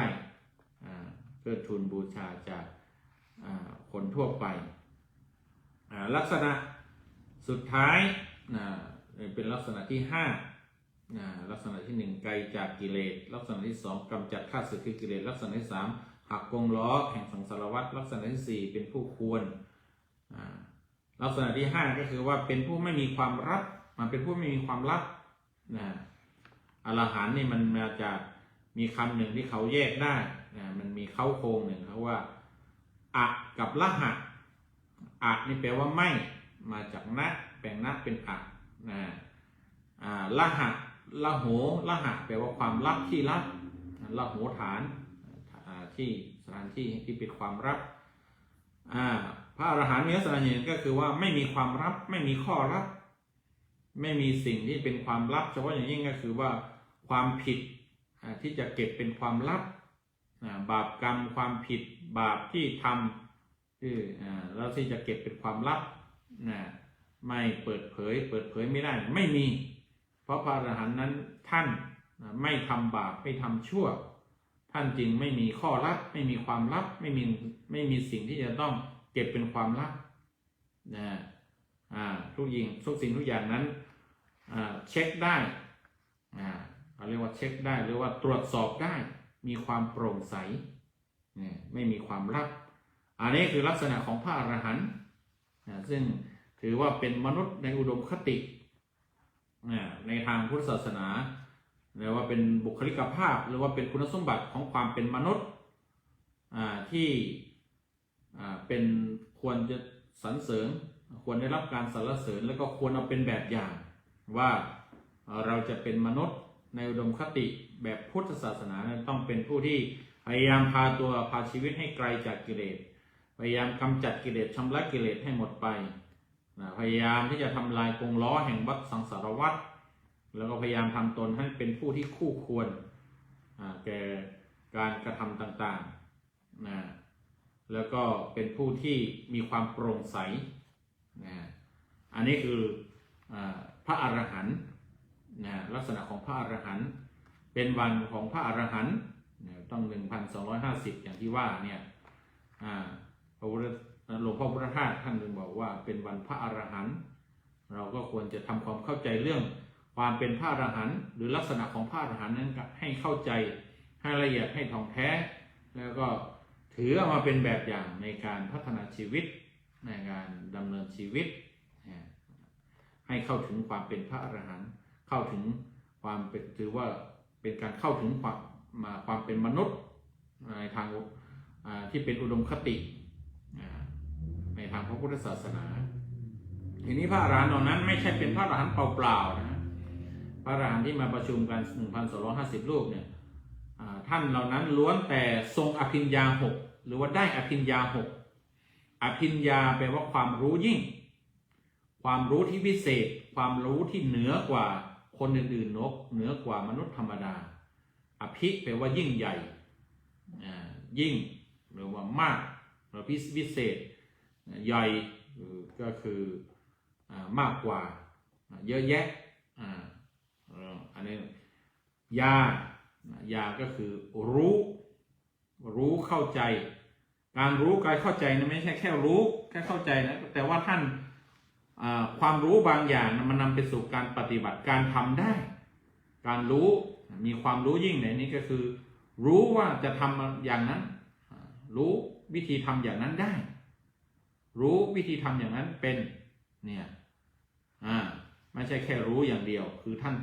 ทำได้ท่านเป็นได้เป็นในสิ่งเหล่านั้นทำในสิ่งเหล่านั้นได้6ลักษณะเนี่ยเขาเรียกว่าอภิญญา 6เป็นพระอรหันต์ทรงอภิญญา 6อภิญญา 6มีอะไร1อิทธิวิธีแค่อันแรกนี่ก็วิเศษวิโสแล้วก็ต้องยอมรับสู่ฮกให้แล้วนะอิทธิวิธีก็คือว่ารู้วิธีแสดงฤทธิ์ได้ก็คือแสดงฤทธิ์ได้เราก็เข้าใจว่าแสดงฤทธิ์ก็คือว่าแสดงอะไรที่มันวิเศษวิโสที่พิเศษอย่างเช่นเหาะได้ดำดินได้หายตัวได้เดินทะลุกำแพงได้เสกนั่นเสกนี่ได้อันนี้เขาเรียกว่าแสดงฤทธิ์ที่เรารู้กันที่เรายอมรับกันที่เราเคยได้รับรู้ว่าเคยมีคนเคยมีพระในสมัยพุทธกาลหรือปัจจุบันนี่ก็ยังมีบางท่านบางรูปหลวงพ่อบางท่านบางรูปมีอิทธิฤทธิ์มีฤทธิ์มีเดชเนี่ยเหล่านี้เป็นของที่ท่านมีคิดดูว่าคนที่สามารถที่จะเหาะเหินเดินอากาศหรือแสดงฤทธิ์แบบอื่นหยุดโลกนี้หยุดตะวันหยุดสายน้ำหยุดไฟดับไฟหรือว่าเสกสร้างอะไรได้เนี่ยโอ้วิเศษวิโสนะถ้าใครทำได้เนี่ยต้องคารวะยกย่องจริงๆยอมรับจริงๆยกให้จริงๆเก่งเนี่ยนี่ท่านเหล่านี้แสดงฤทธิ์ได้2ทิพโสตก็คือหูทิพย์เนี่ยมีหูทิพย์ก็คือสามารถที่จะได้ยินเสียงละเอียดหรือว่าเสียงอยู่ที่ไกลได้อาตมาเคยฟังเทศหลวงพ่อท่านพระอาจารย์สมภพเนี่ยท่านบอกว่าการที่เราฝึกจิตโดยใช้วิธีต่างๆก็ตามหรือว่าตามที่ท่านได้สั่งสอนอบรมสั่งสอนก็คือว่าตามแนวอานาปานสติเนี่ยเมื่อเราเรียนรู้ลมหายใจใช้ลมหายใจเป็นเครื่องมือในการจับจิตฝึกจิตให้มีทั้งสติสมาธิสติสัมปชัญญะสมาธิแล้วก็ปัญญาอยู่ในนั้นด้วยรับรู้เนี่ยมันก็จะทำให้มีการมีความรู้พิเศษวิทยาพจน์นี้คือความรู้ทางหูท่านบอกว่าเมื่อใช้ลมหายใจเป็นเครื่องมือเป็นเครื่องจับจิตนิ่งจิตสงบเนี่ยมันมีความละเอียดลมมีความละเอียดจิตมีความละเอียดเนี่ยมันมีความสงบเนี่ยมันได้ยินเสียงท่านบอกว่าได้ยินเสียงเบื้องต้นคือได้ยินเสียงจากนี่แหละเสียงจากตัวเราร่างกายเราเนี่ยขออภัยเป็นสะดุดกล้องนะร่างกายเราเนี่ยเซลล์ต่างๆเส้นเลือดหรือเซลล์ระบบอะไรต่างๆมันทำงานเหมือนกับโรงงานนั่นหรอ เข้าไปในโรงงานมันกึ่งกล้องกึ่งเสียงเหมือนเข้าโรงงานเครื่องจักรเครื่องกลนั่นนี่กำลังทำงานเนี่ยเหมือนกันเราบอกว่ามันได้ยินเสียงการทำงานของร่างกายของเรานอกนั้นมันก็ได้ยินเสียงอะไรเสียงบางทีเป็นเสียงดนตรีเสียงอะไรที่ไม่รู้มาจากไหนไม่เคยได้ยินในโลกนี้เป็นเสียงเหมือนกับเรียกว่าเสียงทิพย์เสียงดนตรีสวรรค์เสียงอะไรไปอย่างนั้นท่านว่ามันจะได้ยินแล้วก็มีอาจารย์อีกท่านหนึ่งที่อาตมาเคยเจอสมัยที่เดินจากเชียงใหม่ไปนครพนมเนี่ยไปพบพระอาจารย์ท่านหนึ่งเสียดายจำชื่อท่านไม่ได้ละชื่ออะไรท่านอยู่ทางยโสธรสมัยนั้นเนี่ยท่านว่าท่านอยู่วัดพระธาตุกองข้าวน้อยข้าแม่อยู่ที่จังหวัดยโสธรท่านพาลูกศิษย์เดินทุดงมานมัสการวัดพระธาตุพนมไปเจอท่านที่นั่นท่านก็ได้ให้คำแนะนำได้สนทนาธรรมกับท่านท่านก็ว่าการปฏิบัติอะไรของทางจิตทางอะไรเนี่ยมันจะมีความรู้ความเห็นพิเศษท่านบอกว่าบางทีเรานั่งอยู่ที่วัดเนี่ยเขาคุยกันอยู่ที่บ้านแล้วคุยกันอยู่ที่อื่นคุยกันข้ามจังหวัดอะไรใดๆเนี่ยมันได้ยินเขาคุยกันเขาพูดถึงเราเขาพูดอะไรกันอันนี้ก็เข้าลักษณะว่าเป็นทิพโสตะก็คือเป็นอภิญญาข้อทิพโสตะคือหูทิพได้ถ้าว่าตามนี้ตามที่เหตุการณ์ที่ท่านเล่าท่านว่าเนี่ยพระอรหันต์1,250 รูปเนี่ยก็มีหูทิพกำหนดรู้กำหนดได้ยินอะไรก็ได้ยินหมดหรือไม่ได้กำหนดรู้แต่บางทีมันแว่วมาตามเหตุปัจจัยแต่บางคนก็อาจจะคิดว่าโอ้ถ้าได้ยินทั้งหมดเนี่ยมันจะเป็นข้อดีหรือว่าข้อเสียก็ไม่รู้เพราะว่าคนมันบนโลกใบนี้มนุษย์เนี่ยเสียงที่พูดเนี่ยเสียงเนี่ยมันมีทั้งเสียงสรรเสริญเสียงนินทาเสียงที่พึงประสงค์และไม่พึงประสงค์เนี่ยถ้าได้ยินทั้งหมดมันก็คงจะหนวกหูหน้าดูก็ว่ากันไปอาจจะคิดวิเคราะห์กันไปได้แต่ว่าในที่นี้เราก็ไม่รู้ว่าตามวิถีทางของการมีหูทิพย์เนี่ยจะมีการกำหนดยังไงได้เลือกได้ยินแต่สิ่งที่มันเกี่ยวข้องโยงใยหรือสิ่งที่เป็นธรรมหรือสิ่งที่มันโยงใยกันยังไงเราก็ไม่ทราบแต่ว่าเนี่ยพระอรหันต์เนี่ย 1,250 รูปเนี่ยท่านก็มีหูทิพย์พระพุทธเจ้าของเราเนี่ยที่อาตมาได้ยกว่าที่พระพุทธเจ้าพูดถึงการแสดงโอวาทปาติโมกข์การประชุมสาวกสงฆ์เหตุการณ์ที่กำหนดหรือที่เรียกกันมาเป็นวันมาฆบูชาที่ปรากฏในมหาปฐานสูตรเนี่ยพระคุยกันตามเรื่องราวเนี่ยพระพุทธเจ้าก็ฟังเสียงของพระนี่ด้วยหูทิพย์นะด้วยทิพโสตะเนี่ยพระก็คุยกันตามกุฏิตามโรงอะไรที่ประชุมอะไรการโรงฉันโรงอะไรมัสสภาอะไรกันพระพุทธเจ้าอยู่ที่กุฏิโน่นพระคุยกันเนี่ยท่านได้ยินพระกำลังคุยกันเรื่องบุพเพนิวาสานุสติญาณเราไปร่วมแจมดีกว่าพระองค์ก็ไปร่วมแจมแล้วก็แจกแจงแจมซะยาวร่วมซะยาวเลยก็กลายมาเป็นพระสูตรอย่างยาวมหาปฐานสูตร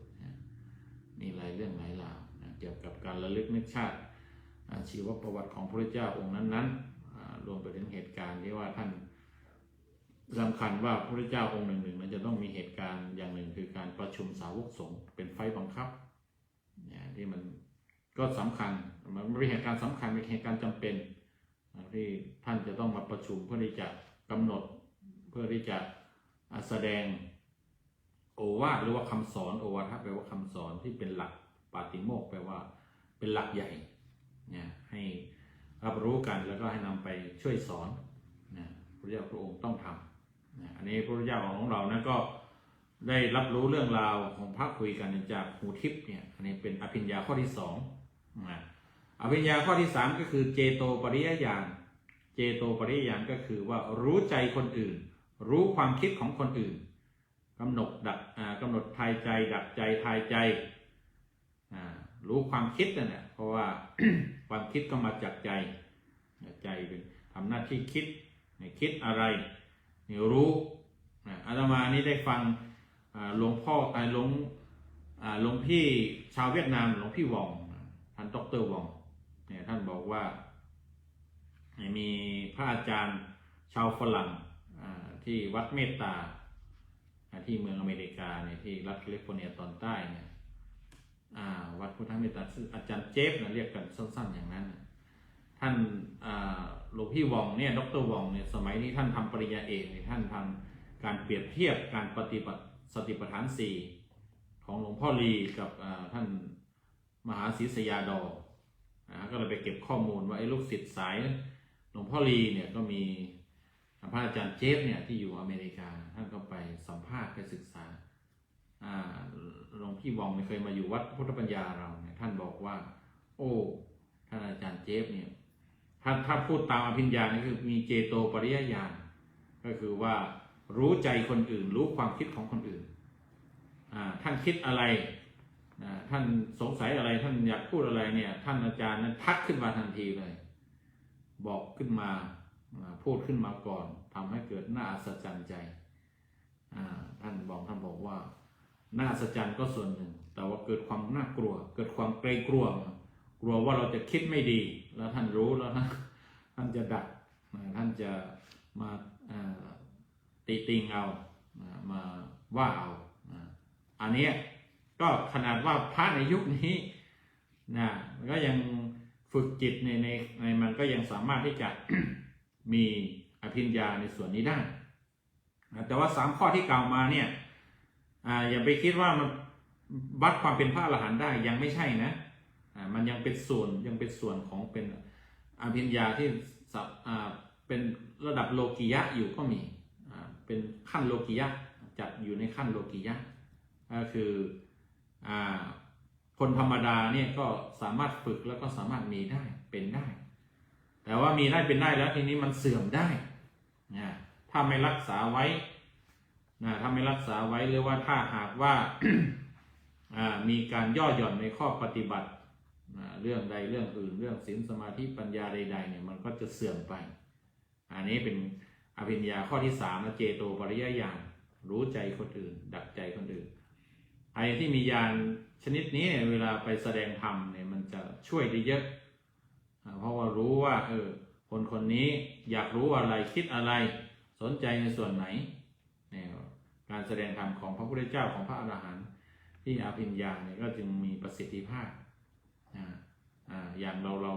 อย่างพวกอาตมานี่ก็ไม่มีไม่มีอภิญญาพวกนี้ไม่รู้แหละใครสนใจเรื่องไหนยังไงใครคิดใหญ่ใครอยากรู้อะไรยังไงก็ไม่ทราบนะก็หวานแหไปอย่างนั้นโดนบ้างไม่โดนบ้างก็ว่ากันไปก็ไม่ว่ากันนะทีนี้อภิญญาข้อที่4อภิญญาข้อที่4ก็คือบุพเพนิวาสานุสติญาณบุพเพนิวาสานุสติญาณก็คือว่ามีญาณมีการรู้ระลึกรู้เรื่องเกี่ยวกับการระลึกชาติในคราวก่อนๆบุพเพนิวาสานุสติญาณนั้นก็เจาะจงเฉพาะยิ่งคือเจาะจงบุพเพนิวาสานุสติญาณการอยู่ในคราวก่อนในภพในภูมิก่อนในชาติก่อนๆของตนเองเป็นหลักแต่ก็เข้าใจว่าคงจะรวมไปถึงคนอื่นด้วยอย่างพระพุทธเจ้าท่านระลึกชาติท่านก็ระลึกชาติของพระพุทธเจ้าองค์อื่นๆได้ก็ควรจะรวมอยู่ในนั้นด้วยก็คือสามารถระลึกชาติได้ว่าถ้าสมมติว่ามาเจาะจงกับตัวเองก็ระลึกรู้ได้ว่าเรานั้นวนเวียนว่ายตายเกิดมากี่ภพกี่ชาติเคยเกิดเป็นอะไรเคยทำอะไรเนี่ยก็จะระลึกได้รู้ได้ในยุคต่างๆเราเกิดในยุคไหนสมัยไหนมันเกิดเหตุการณ์อะไรใดๆเนี่ยอันนี้ก็น่าสนุกนะถ้าหากว่าใครสามารถที่จะพัฒนาใครสามารถที่จะฝึกได้เนี่ยก็จะมีคุณอุปการะต่อการเขาเรียกว่าต่อการทำหลักฐานทางประวัติศาสตร์ทางโบราณคดีทางประวัติศาสตร์ทางมนุษยวิทยาพวกในทางสังคมวิทยาเนี่ยจะเป็นประโยชน์มากถ้าสามารถว่าครูบาอาจารย์ท่านใดจริงๆสามารถฝึกได้เหมือนกันนะถ้าสมมติว่าทุ่มเทจริงๆเหมือนเราทุ่มเทเรียนปริญญาศาสตร์ด้านนั้นด้านนี้4-5 ปี6 ปี 7 ปีเนี่ยถ้ามาลองมาฝึกศาสตร์พวกนี้นะบางทีเนี่ย ถ้าได้มาจริงๆถ้าระลึกชาติได้เนี่ยมันก็จะมี เขาเรียกมีองค์ความรู้ที่เป็นคุณต่อมนุษย์ในยุคนี้ในปัจจุบันได้ว่าในยุคนั้นๆมันเกิดเหตุการณ์อะไรเกิดขึ้นบ้างมนุษย์มีชีวิตวิถีชีวิตเป็นยังไงมีพฤติกรรมเป็นยังไงมีการกระทำเป็นยังไงเกิดผลกระทบต่อสิ่งแวดล้อมต่อสังคมต่ออะไรยังไงเนี่ยก็เอามาบอกเอามาเผยแพร่ได้บอกว่าอย่าทำอย่างนั้นอย่าทำอย่างนี้ควรทำอย่างนั้นควรทำอย่างนี้จะทำให้สังคมสงบโลกสงบชีวิตดำรงอยู่ได้ก็น่าคิดน่าสนใจเหมือนกันอันนี้เขาเรียกว่าอภิญญาข้อที่4บุพเพนิวาสานุสติญาณต่อมาอภิญญาข้อที่5ก็คือว่าทิพจักขุ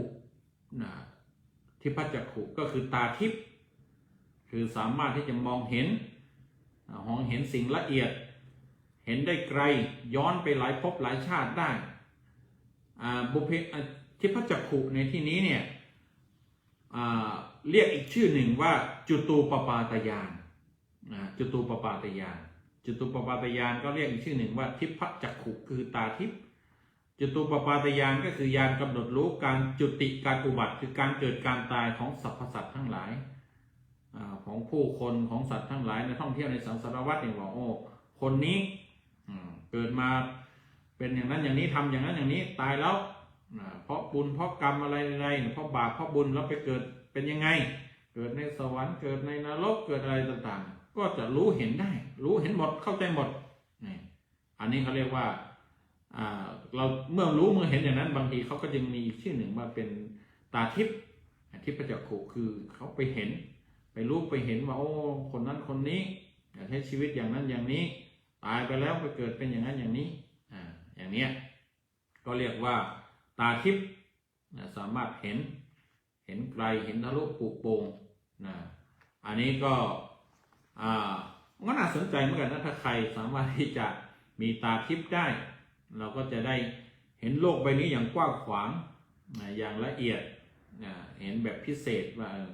อยากรู้อยากเห็นในยุคไหนสมัยไหนก็เห็นไปได้บางคนอาจจะถ้าคิดเป็นแบบอกุศลหน่อยบอกถ้ามีตาทิพย์อย่างนี้เอามาดูผู้ดูคนแล้วเห็นทะลุปูโป่งไปหมดเนี่ยถ้าว่าบางคนชอบโลกคนที่เรียกว่ามีความชอบพอแบบนี้ก็ว่าไปก็แล้วกันนะเขามีภาษาอย่างนี้เนี่ยเขาอาจจะคิดทะเลนคิดชอบอย่างนั้นแต่ว่าถ้าไปคิดทะเลนถ้าเอาไปใช้วัตถุประสงค์อย่างนั้นมันไม่ได้ไม่มีทางที่จะฝึกได้นะแต่ว่าในที่นี้ก็คือว่าเขาก็จะกำหนดรู้ให้รับรู้ให้เห็นอะไรที่จะเป็นคุณที่จะเป็นกุศลที่จะทำให้เกิดประโยชน์ไม่เกิดโทษอันนั้นเขาเรียกว่าจุตูปปาตญาณหรือว่าตาทิพย์อันนี้เป็นอภิญญาข้อที่5อภิญญาที่กล่าวมาตั้งแต่อิทธิวิธีแสดงฤทธิ์ได้ทิพโสตมีหูทิพย์แล้วก็เจโตปริยญาณรู้ใจคนอื่นรู้ความคิดของคนอื่นบุพเพนิวาสานุสติญาณระลึกชาติได้แล้วก็จุตูปปาตญาณหรือว่าทิพจักขุเนี่ยอันนี้4ข้อเนี่ยมัน5ข้อเนี่ยมันยังเป็นมันยังไม่แน่นอนนะครับมันยังเขาเรียกว่าเป็นโลกียะอภิญญาโลกียะอภิญญาก็คือ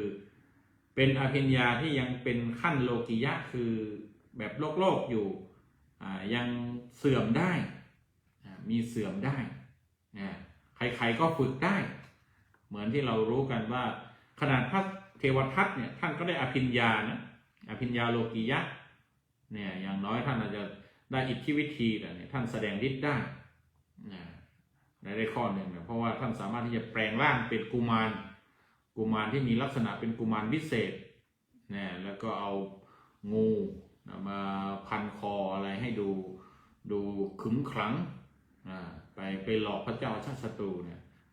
ให้ฆ่าพ่อให้ฆ่าพระเจ้าพิมพิสารเพื่อจะชิงราชสมบัติเห็นไหมเนี่ยแต่สุดท้ายเนี่ยท่านด้วยความปรารถนาที่ผิดทางเขาเรียกว่าความปรารถนาลามกหรือความปรารถนาที่เป็นชั่วความปรารถนาชั่วไม่ดีเพราะตนเองอยากเป็นพระพุทธเจ้าปกครองสงฆ์แทนเนี่ยท่านก็เลยทำให้พฤติกรรม ไม่จริยวัตรทำให้พฤติกรรมเนี่ยเหลวไหลนะไม่ดีแล้วก็ทำให้จิตก็เสื่อมฤทธิ์ก็เสื่อมก็กลายตกสุดท้ายเนี่ยก็อย่างที่เรารู้กันว่าถ้าถูกแผ่นดินสูบถูกธรณีสูบมีเนี่ยขนาดว่ามีฤทธิ์มีเดชขนาดนั้นมันเสื่อมเพราะมันเป็นฤทธิ์แบบโลกียะทีนี้มันจะเป็นโลกุตระได้เนี่ยมันก็จะต้องได้ได้อภิญญาข้อที่6มันจึงจะการันตีมันจึงจะเปลี่ยนอภิญญา5ข้อนี้ให้มันเป็นโลกุตระให้เป็นระดับโลกุตระได้ให้ยั่งยืนได้ไม่ให้เสื่อมได้ก็คือต้องได้อภิญญา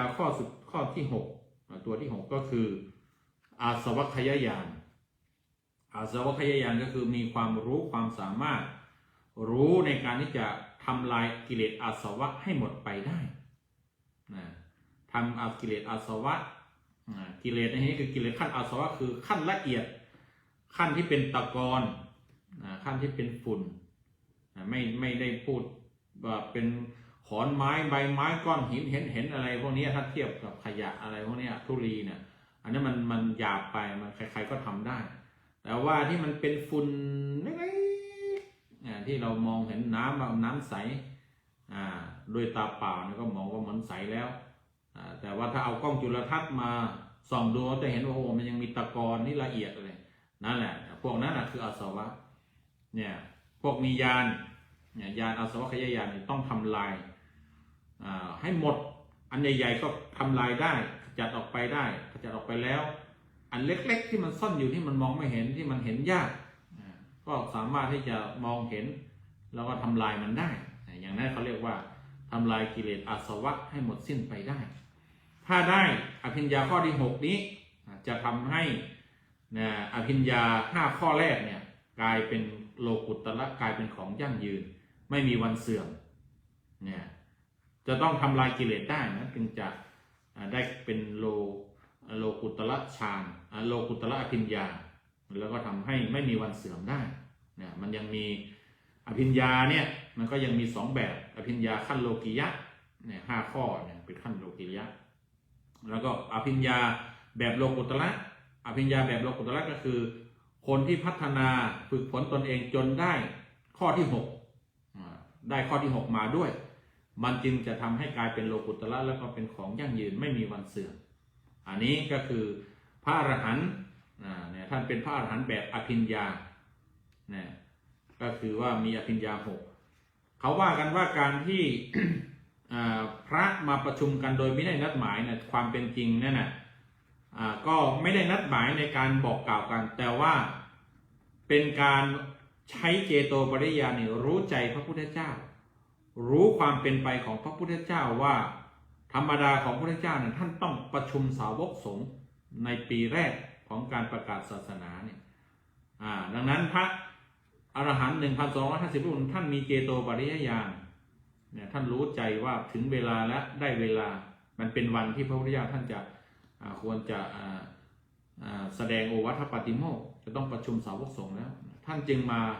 มารอหรือมารวบรวมกันมาประชุมกันพระเจ้าท่านเห็นพระเจ้าก็รับรู้ว่าลูกศิษย์พระท่านมาชุมนุมรอละเพื่อที่จะต้องทำตามขนบประเพณีของพระพุทธเจ้าหรือว่าธรรมเนียมของพระเจ้าก็คือมีการประชุมสาวกสงฆ์ท่านก็รู้ท่านก็เลยลงไปเสด็จลงไปร่วมประชุมเป็นประธานในการประชุมแล้วก็ได้แสดงโอวัฏปาติโมกข์อันนี้ในส่วนของพระอรหันต์ทรงอภิญญา6เป็นองค์ประกอบข้อที่2องค์ประกอบข้อที่3ก็คือพระอรหันต์ทั้งหมดเหล่านั้น 1,250 รูปนี่ล้วนแต่เป็นพระที่พระพุทธเจ้าบวชให้โดยพระองค์เองก็คือบวชให้ด้วยวิธีเอหิภิกขุอุปสัมปทาก็คือพระองค์นั้นบวชให้เองด้วยพระองค์เองการบวชโดยที่พระพุทธเจ้าบวชให้เองนั้นท่านบวชง่ายๆนะแต่ว่ามันก็ไม่ใช่ว่าบวชให้ต้องบวชให้ได้ง่ายๆนะพระพุทธเจ้าก็คือวิธีบวชนั้นเหมือนกับบวชง่ายๆนะก็เพราะว่าพระพุทธเจ้ามีสิทธิ์ที่เต็มที่ในการบวชแบบธรรมดาแบบง่ายๆอย่างนั้นแต่ว่าท่านจะบวชให้เฉพาะคนที่เลื่อมใสศรัทธาคนที่มีบรรลุคุณวิเศษ หลักๆแล้วเนี่ยส่วนมากเนี่ยมักจะเป็นพระผู้ที่ได้ดวงตาเห็นธรรมก็คือเป็นพระอริยบุคคลโสดาบันหรือก็เป็นพระอรหันต์ไปเลยท่านจะใช้วิธีบวชให้โดยพระองค์เองที่เรียกว่าเอหิภิกขุปสัมปทาเอหิแปลว่าจงมาจงมาถ้าแปลตามศัพท์บาลีเอหิแปลว่าจงมาเอหิภิกขุปสัมปทาก็คือว่าการถือการรับมาให้บวชมาอุปสมบทโดยการเรียกเข้ามาให้เป็นพระเรียกเข้ามาให้เป็นลูกศิษย์เขาเรียกว่าเอหิภิกขุโดยพระพุทธองค์ก็ตรัสบอกว่าถ้าใครจะบวช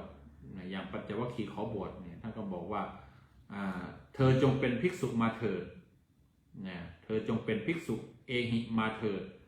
เป็นภิกษุมาเถิดเธอจงเป็นภิกษุมาเถิดทำมันเรากล่าวดีแล้วพระเจ้าจะพูดตัดประโยคเต็มนะเธอจงเป็นภิกษุมาเถิดพระธรรมวินัยอันเราเนี่ยตรัสดีแล้วเธอจงประพฤติพรหมจรรย์เพื่อการทำที่สุดแห่งทุกเถิดเนี่ยคำมันจะเป็นประมาณนี้ในการบวชให้พระที่หรือว่ากุลบุตรที่มาขอบวชเริ่มใส่ศรัทธาในยุคแรกที่พระเจ้าบวชให้เองคือท่านตัดเพียงแค่นี้เธอจงเป็นภิกษุมาเถิดเธอทำมันเรากล่าวไว้ดีแล้วเธอจงประพฤติพรหมจรรย์เพื่อการทำที่สุดแห่งทุกเถิดการบวชแบบเอหิภิกขุปสัมปทานี้จริงๆมันก็ยังมีสามารถจะแยกเป็น2แบบได้2ประเภทขึ้นอยู่กับผู้บวชว่าผู้บวชนั้นเป็นพระอรหันต์หรือว่ายังไม่เป็นพระอรหันต์ถ้าหากว่ายังไม่เป็นพระอรหันต์เหมือนพระปัญจวัคคีย์เนี่ยพระโกณฑัญญาท่านยาโกณฑัญญานี่ท่านได้บวชเอหิภิกขุปสัมปทาเป็นรูปแรกแล้วก็อย่างไรว่าปัปปัทติยมหานามะอัจฉริ4ท่านหลังนี่ก็มาบวชเป็นกลุ่มที่2หรือว่าบวชถัดมาเนี่ยก็ พระพุทธเจ้าตัดก็ถือว่ายังไม่เป็นพระอรหันต์แล้วก็ท่านพระเจ้าจะตัดคำว่าเธอจงเป็นภิกษุมาเถิดทำมาเรากล่าวไว้ดีแล้วเธอจงประพฤติพรหมจรรย์เพื่อกระทำที่สุดแห่งทุกเถิดก็คือรับเข้ามาเป็นพระแล้วบอกว่าจงประพฤติพรหมจรรย์ต่อไปเพื่อทำที่สุดแห่งทุกเนี่ยถ้ากรณีที่ยังไม่เป็นพระอรหันต์นะถ้าเป็นพระอรหันต์แล้วอย่างเช่นพระยศพระยศนี่ถือว่าเป็นพระรูปแรกเป็นกุลบุตรรูปแรกเป็นทั้งรูปแรกที่เป็นพระอรหันต์แล้วมาบวชเพราะตามเรื่องราวเนี่ยก็คือหลังจากสอนปัญจวัคคีย์เนี่ยเข้ามาเนี่ยมันได้มาสอนท่านยศเนี่ยท่านยศเนี่ยแล้วก็ท่านยศได้ฟังเทศจากพระเจ้าโดยตรงที่แสดงให้ตัวเองโดยตรงนี้ก็ได้เป็นพระโสดาบันต่อมาเมื่อระหว่างฟังธรรมที่พระเจ้าซ่อนไว้ซ่อนด้วยฤทธิ์ในคราวที่พ่อมาตามหาเนี่ยแล้วก็พระเจ้าเทศสอนพ่อเนี่ยฟังธรรมจากพ่ออีกรอบหนึ่งสำเร็จเป็นพระอรหันต์แล้วก็ขอบวชเนื่องจากท่านเป็นพระอรหันต์สิ้นกิเลสแล้วหมดทุกข์แล้วพระเจ้าเลยตัดเพียงแค่ว่าเธอจงเป็นภิกษุมาเถิดทำมันเรากล่าวไว้ดีแล้วเธอจงประพฤติพรหมจรรย์เถิดแค่นี้ไม่มีเพื่อการทำที่สุดแห่งทุกข์กับท่านพระยศเนี่ยที่เป็นพระอรหันต์แล้วหรือกับใครก็ตามที่เป็นพระอรหันต์แล้วเนี่ยท่านจะไม่มีประโยคท้ายท่อนท้ายที่บอกว่าเพื่อทำที่สุดแห่งทุกข์เถิดยังจบแค่ว่าเพื่อประพฤติเธอจงประพฤติพรหมจรรย์เถิดแค่นี้ก็เพราะว่าพระอรหันต์เหล่านั้นเนี่ยท่านไม่ต้องประพฤติพรหมจรรย์เพื่อที่จะไปทำลายกิเลสไปทำลายความทุกข์อะไรอีกแล้วเพราะว่าท่านทำลายกิเลสท่านกำจัดความทุกข์ไปหมดแล้วเพียงแค่ประพฤติพรหมจรรย์ก็คือว่าอยู่อย่างประเสริฐประพฤติอย่างประเสริฐตามแบบของพระในพุทธศาสนาท่านก็บอกแค่นั้นแนะไว้แค่นั้นนั้นเอหิภิกขุปสัมปทาจึงมี2แบบขึ้นอยู่กับว่าผู้บวชนั้นเป็นพระอริยบุคคลขั้นต้นหรือว่าเป็นพระอรหันต์อันนี้ก็แยกอย่างนั้นทีนี้ถ้าพูดถึงเรื่องของการบวชอย่างนี้เราก็ควรจะเข้าใจนี่พูดไปพูดมาเนี่ยจะครบ2 ชั่วโมงนะเนี่ยพูดเล่นพูดทีเล่นทีจริงก็ยังมีข้อมูลอะไรแบ่งปันกันอีกนะเอาเป็นว่า ไหนๆก็ได้ไตเติ้ลมาแล้วก็คือเมื่อพูดถึงว่าพระเหล่านั้นในบวชได้รับการบวชโดยพระพุทธเจ้าบวชให้เองที่เรียกว่าเอหิภิกขุปสัมปทาซึ่งเป็นวิธีบวชเป็นการบวชยุคแรกๆขั้นแรกๆในพุทธศาสนาแล้วก็ ทำเฉพาะหรือว่าทำได้เฉพาะพระพุทธเจ้าเองทุกสงฆ์การเนี่ยทำได้เฉพาะพระพุทธเจ้าคือพระพุทธเจ้าเป็นอุปัชฌาย์นะนี้เราพูดถึงการบวชในพุทธศาสนาเนี่ยถ้ารวบรวมกันไว้หมดเนี่ยเขาบอกว่ามันมีทั้ง8วิธีนะอันหนึ่งก็อย่างที่เห็นพิคุปสัมปทาที่พระพุทธเจ้าบวชให้เองที่ว่าไปอันที่2ถ้าไล่เรียงตามเหตุการณ์นี่ก็คือไตรสรณคมนูปสัมปทาไตรสรณคมติสรณคมนูปสัมปทาบางทีเรียกติเรียกไตเอาอีลงมาเป็น A เป็น I ได้นะหรือว่าเอาอีลงมาเป็น I เอาเป็นสระไอนี้ได้เขาติกับไตรมันอันเดียวแปลว่า3นะฮะ ก็คือการบวชโดยการให้คนที่จะมาบวชเนี่ยถือเอาพระพุทธพระธรรมพระสงฆ์เป็นสรณะที่บอกว่าพุทธังสรณังคัจฉามิธัมมังสรณังคัจฉามิสังฆังสรณังคัจฉามิเนี่ยก็ถือว่าเป็นพระได้แล้วนะซึ่งพระพุทธเจ้าท่านอนุญาตหลังจากที่ส่งพระอรหันต์60 รูปไปประกาศศาสนาแล้วก็พระท่านเหล่านั้นเนี่ยพาลูกศิษย์พาชาวบ้านมาบวชมันยุ่งยากไปไกลแล้วต้องลงย้อนไปย้อนมาเนี่ยท่านก็เลยอนุญาตให้บอกว่าให้บวชให้ท่านเหล่านั้นประกาศตนนับถือพุทธศาสนาหรือประกาศตนเป็นพุทธมามกะหรือเป็นชาวพุทธถือเอาพระพุทธพระสงฆ์เป็นสรณะก็ถือว่าบวชได้แล้วนะตอนหลังมานั้นพระองค์ก็ห้ามหลังจากที่มีการบวชประเภทที่3นะแต่ว่าติสรณคมนูปสัมปทานี่ห้ามบวชในที่นี้ไม่ใช่ว่าห้ามตัดไปหมดนะก็คือห้ามบวชพระห้ามใช้บวชพระแต่ให้ใช้บวชเนรได้ปัจจุบันนี้ถือว่าเป็นวิธีการสำหรับบวชเนรบวชสามเณรนะโดยที่ให้กล่าวถึงสรณคมสรณะพระพุทธธรรมพระสงฆ์แล้วก็ให้บอกสิกขาบท10 ข้อให้บอกศีล10ให้ด้วยก็กลายเป็นสามเณรได้นะฮะอันนี้เรียกบวชสามเณรทีนี้วิธีบวชข้อที่3ก็คือว่ายัตติจตุถกรรมวาจายัตติจตุถกรรมวาจาก็คือ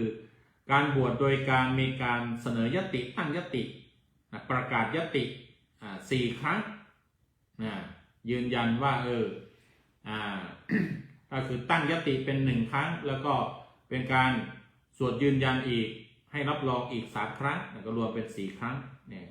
เขาเรียกว่ายัตติจตุถกรรมวาจาอันนี้เป็นการบวชโดยสงฆ์โดยคณะสงฆ์อย่างน้อยก็5 รูปขึ้นไปในปัจจันตชนบทในห่างไกลหาพระยากอย่างน้อย5 รูปขึ้นถ้าที่ในเขตเมืองเขตอะไรพระเยอะก็ต้องมี10มีมากกว่านั้นก็ได้ในบวชโดยสงฆ์พระพุทธเจ้าอนุญาตให้สงฆ์บวชให้แล้วก็ท่านแรกที่บวชเนี่ยก็เขาบอกว่าเป็นท่านพราหมณ์เท่าชื่อว่าลาทะพราหมณ์แล้วก็พระสารีบุตรเป็นผู้บวชให้ตามเรื่องราวเนี่ยท่านสารีบุตรนี่ท่านรู้ว่าลาทะพราหมณ์แก่พราหมณ์เท่านี่เคยใส่บาตรให้ท่านก็เลยนึกถึงคุณเนี่ยก็เลยบวชให้แล้วก็ให้เอาองค์สงฆ์มาเป็นองค์ประกอบแล้วก็ประกาศกันให้ยอมรับเข้ามาเป็นพระอันนี้ก็เรียกว่ายัตติจตุถกรรมวาจาในประเภทที่3อันนี้ซึ่งเป็นการบวชที่ใช้อยู่ปัจจุบันหลังจากที่พระเจ้าอนุญาตวิธีบวชโดยยัตติจตุถกรรมวาจานี้ติสรณคมนูปสัมปทาที่บวชให้พระท่านก็ให้ยกเลิกเอาไว้เฉพาะคงไว้เฉพาะบวชให้สามเณรนะฮะแล้วก็ยัตติจตุถกรรมวาจาก็กลายมาเป็นการบวชวิธีบวชที่ใช้กันอยู่มาจนถึงปัจจุบันอันนี้ต่อมาประเภทที่4การบวชประเภทที่4เขาเรียกว่าครุธรรมะปฏิฆหานูปสัมปทาคือการบวชโดยการรับครุธรรม8 ประการครุธรรมก็คือข้อปฏิบัติที่สำคัญ8 ประการอาตมาก็ลืมเช็คดูว่ามันมีอะไรบ้าง ก็คือเป็นการพูดง่ายก็คือเป็นการบวชให้กับพระนางมหาประชาบดีโคตมีพระนานางหรือว่าเป็นพระแม่เลี้ยงพระแม่นมคือแม่เลี้ยงพูดง่ายก็คือเป็น น้องสาวของพระนางสิริมหามายาที่แม่พระพุทธเจ้าที่เรารู้กันว่าคลอดพระพุทธเจ้าคลอดแล้วก็แม่เสียแล้วก็เนี่ยพระนางมหาประชาบดีโคตมีเนี่ยเป็นแม่เลี้ยงต่อเนี่ยแล้วก็ตอนหลังมาท่านมาบวชเนี่ยพระเจ้าก็ ประทาน การบวชให้โดยการบอกว่าประกาศว่าเนี่ยมีข้อปฏิบัติสำคัญ8ประการที่จะต้องปฏิบัติให้ได้นะถ้าหากว่าปฏิบัติยอมรับได้ตามนี้ปฏิบัติตามนี้เนี่ยก็ถือว่าอุปสมบทถือว่าเป็นการบวชของเธอนะก็กลายเป็นพิธีบวชอีกแบบหนึ่งแต่เราก็ใช้เฉพาะกลุ่มของพระนางประชาบดีก็จะมีกับบริวาร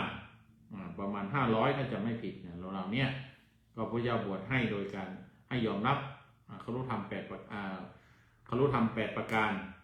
ถ้าจะไม่ผิดก็ไม่รู้ว่าถ้าบวชพระภิกษุณีก็ต้องบวชแล้วก็ต้องไหว้ถ้าบวชเนี่ยแม้บวชเป็นร้อยปี100 พรรษาก็ต้องทำความเคารพพระที่บวชในวันนั้นแม้เป็นพระใหม่ก็ต้องมารับโอวาทจากพระสงฆ์ที่เป็นพระผู้ชายพระภิกษุด้วยหลายอย่างก็ต้องถือก่อนบวชก็ต้องมีการประพฤติวัดเป็นสามเณรเป็นก่อนสามเณรก่อนเขาเรียกว่าเป็นสิกขมานาเป็นผู้มาศึกษาข้อวัดปฏิบัติมีกำหนดเท่านั้นเท่านี้ปี2 ปีอะไรปีจากนั้นก็ค่อยขยับมาเป็นบวชสามเณรแล้วค่อยจึงมาบวชเป็นพระเหล่านี้เป็นต้นคารวะธรรม8ประการอันนี้ก็ กล่าวไม่หมดนะเพราะว่าไม่ได้เช็คไม่ได้จำมาก็เป็นวิธีบวชวิธีหนึ่งอันที่4อันที่5เขาเรียกว่าอัฏฐวาจิกาอุปสัมปทาอัฏฐวาจิกาอุปสัมปทาก็คือการบวชโดยการกล่าวประกาศกล่าววาจาประกาศยอมรับเนี่ย8 ครั้งเนี่ยอันนี้เป็นการบวชสำหรับพระผู้หญิงทั่วไปสำหรับพระภิกษุณีทั่วไปเนี่ยเวลาบวชในภิกษุณีเนี่ยมันจะต้องบวชจากสงฆ์2 ฝ่ายต้องบวชด้วยวิธียติจตุตกรรมวาจาก็คือประกาศให้สงฆ์รับทราบคณะสงฆ์รับทราบ4 ครั้งทีนี้การบวชของพระผู้หญิงนี่จะต้องบวชกับอุปชาหรือว่าคณะสงฆ์ที่เป็นฝ่ายผู้หญิงอุปชาผู้หญิงก่อนแล้วก็มาบวชอีกครั้งหนึ่งมาประกาศให้ทราบประกาศยืนยันอีกครั้งหนึ่งกับคณะสงฆ์หรืออุปชาฝ่ายผู้ชายอันนั้นมันจึงบวชครั้งแรกกับอุปชาผู้หญิงนี่ก็ประกาศไปแล้ว4 ครั้งแล้วก็มาประกาศกับอุปชาฝ่ายผู้ชายคณะสงฆ์ของพระภิกษุอีกครั้งหนึ่งก็ครั้งหนึ่งนี่ก็เป็น4 ครั้งนะก็บวกกัน4 + 4ก็เป็น8นั้นวิธีบวชให้ภิกษุณีเนี่ยเขาเรียกว่าอัฏฐวาจิกาอุปสัมปทาก็คือยติจตุกรรมวาจานั่นแหละแต่ว่ากล่าว2 ครั้งบวช2 ครั้งมันจึงเรียกชื่ออีกชื่อหนึ่งว่าเป็นวิธีบวชแบบอัฏฐวาจิกาอุปสัมปทาอันที่5นะอันที่6เนี่ยวิธีบวชอันที่6ก็คือโอวาทปฏิฆหนูปสัมปทาการบวชโดยการรับโอวาทอันนี้เป็นการบวชให้พระกัสสปะพระมหากัสสปะในพระพุทธเจ้าประทานการบวชวิธีนี้ให้พระมหากัสสปะรูปเดียวองค์เดียวนั่นก็คือให้โอวาทก็จำคร่าวๆก็คือว่าท่านบอกว่าจงให้ความสำคัญในการที่จะศึกษาปฏิบัติในการที่จะฝึกฝนตนเองในการทำความเคารพให้ความเคารพพระบวชใหม่พระเถระพระปานกลางพระบวชใหม่อะไรก็ตามเนี่ยก็ต้องให้มีความเคารพแล้วก็ต้องศึกษาข้อวัดปฏิบัติด้วยความเคารพอะไรต่างๆเหล่านี้อันนี้ก็เรียกว่าให้โอวาทก่อนบวชแก่พระกัสสปะให้แนะวิธีปฏิบัติตนพัฒนาตนกลายเป็นโอวาทแล้วก็ให้เฉพาะท่านพระมหากัสสปะในพระเจ้าให้เองอันนี้ก็เป็นประเภทที่6นะครับแบบที่6แบบที่7ก็คือ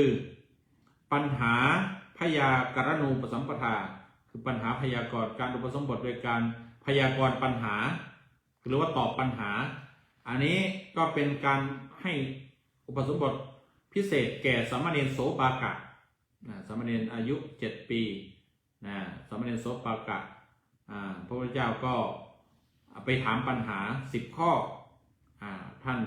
สามเณรโสปากะตอบได้หมดตอบได้ดีตอบได้ถูกใจตอบได้กระจ่างพระพุทธเจ้าก็บอกว่าโอเคยกสถานะขึ้นเป็นพระ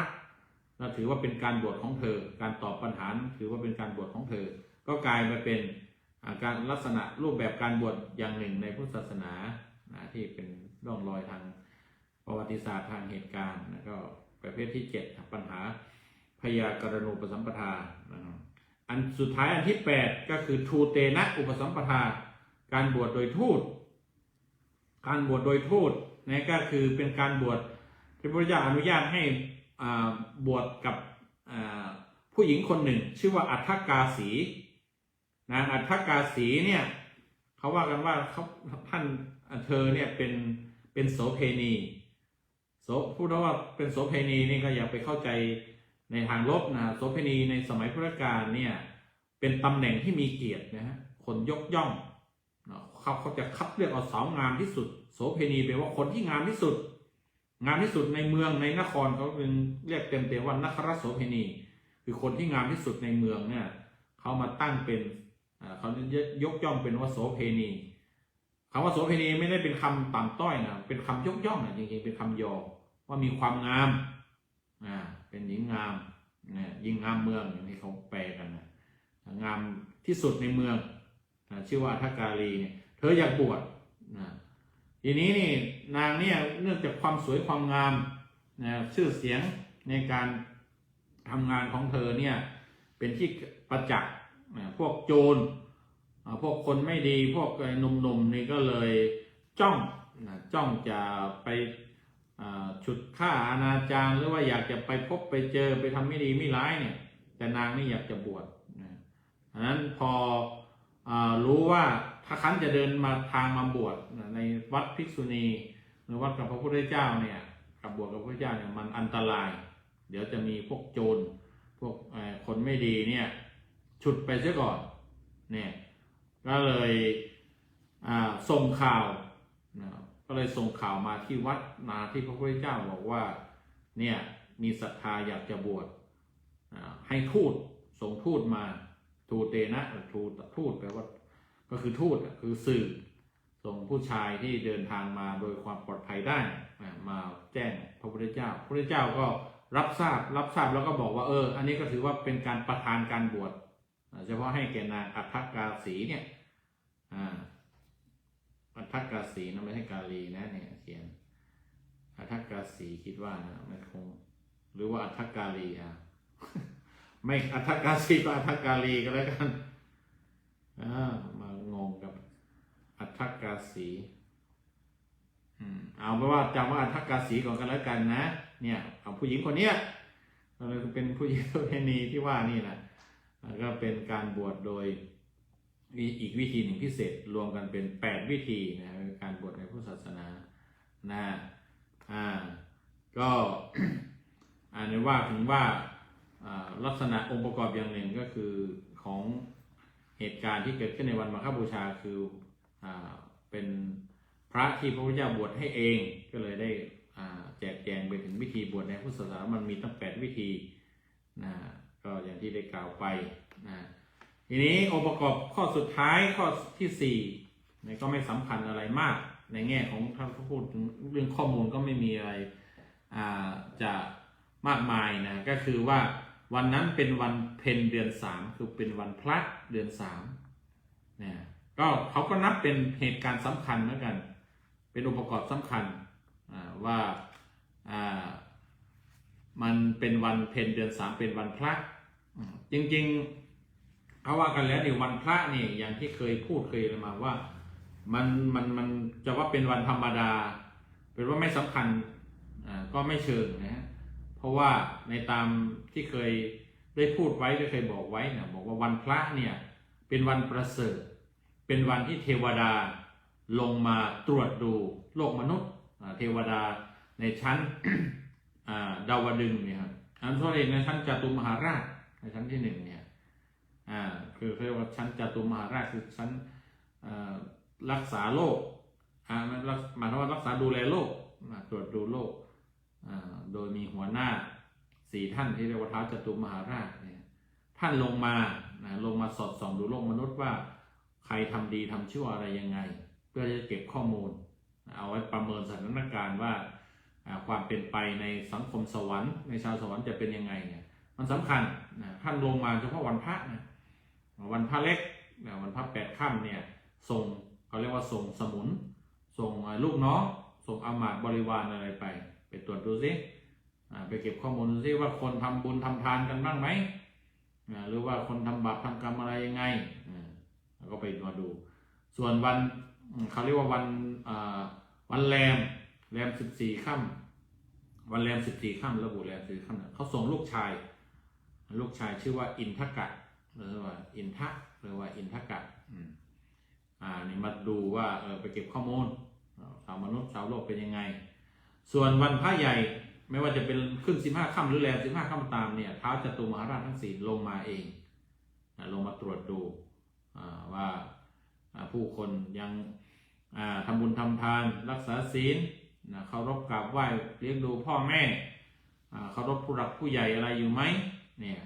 ถ้าหากว่าเขาทำเขาก็ได้ข้อมูลเขาก็ดีใจว่าโอ้สวรรค์เราจะรุ่งเรือง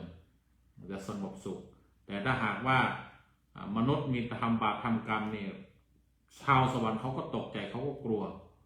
เขาบอกจะมีแต่คนบาปจะมีแต่อสุรกายคนชั่วร้ายปีศาจชั่วร้ายเกิดขึ้นผุดขึ้นเต็มบ้านเต็มเมืองเต็มมิติเต็มภพภูมิต่างๆสวรรค์ก็จะน่ากลัวกระเทือนเนี่ยอันนี้ก็เหตุการณ์เหล่านี้ก็เกิดขึ้นในวันพระในวันพระจันทร์เต็มดวงนี่เราจะถือว่าก็มันเป็นเพียงแค่การโคจรการสาดส่องของอะไรแสงจากอาทิตย์สะท้อนนั่นสะท้อนนี่ไปเราก็พูดกันไปตามวิทยาศาสตร์แบบมนุษย์ในขั้นมนุษย์โลกแต่ว่าในความเป็นจริงในความเป็นอะไรที่มันซ่อนอยู่นะยังมีที่มนุษย์เราไม่รู้ได้ไม่รู้จริงเนี่ยมันเป็นอย่างอื่นมันมีความโยงใยมันมีความโยงใยกันพวกเทวดาเขาก็อาศัยวันพระเนี่ยมาสอดส่องดูโลกมนุษย์ดังนั้นเหตุการณ์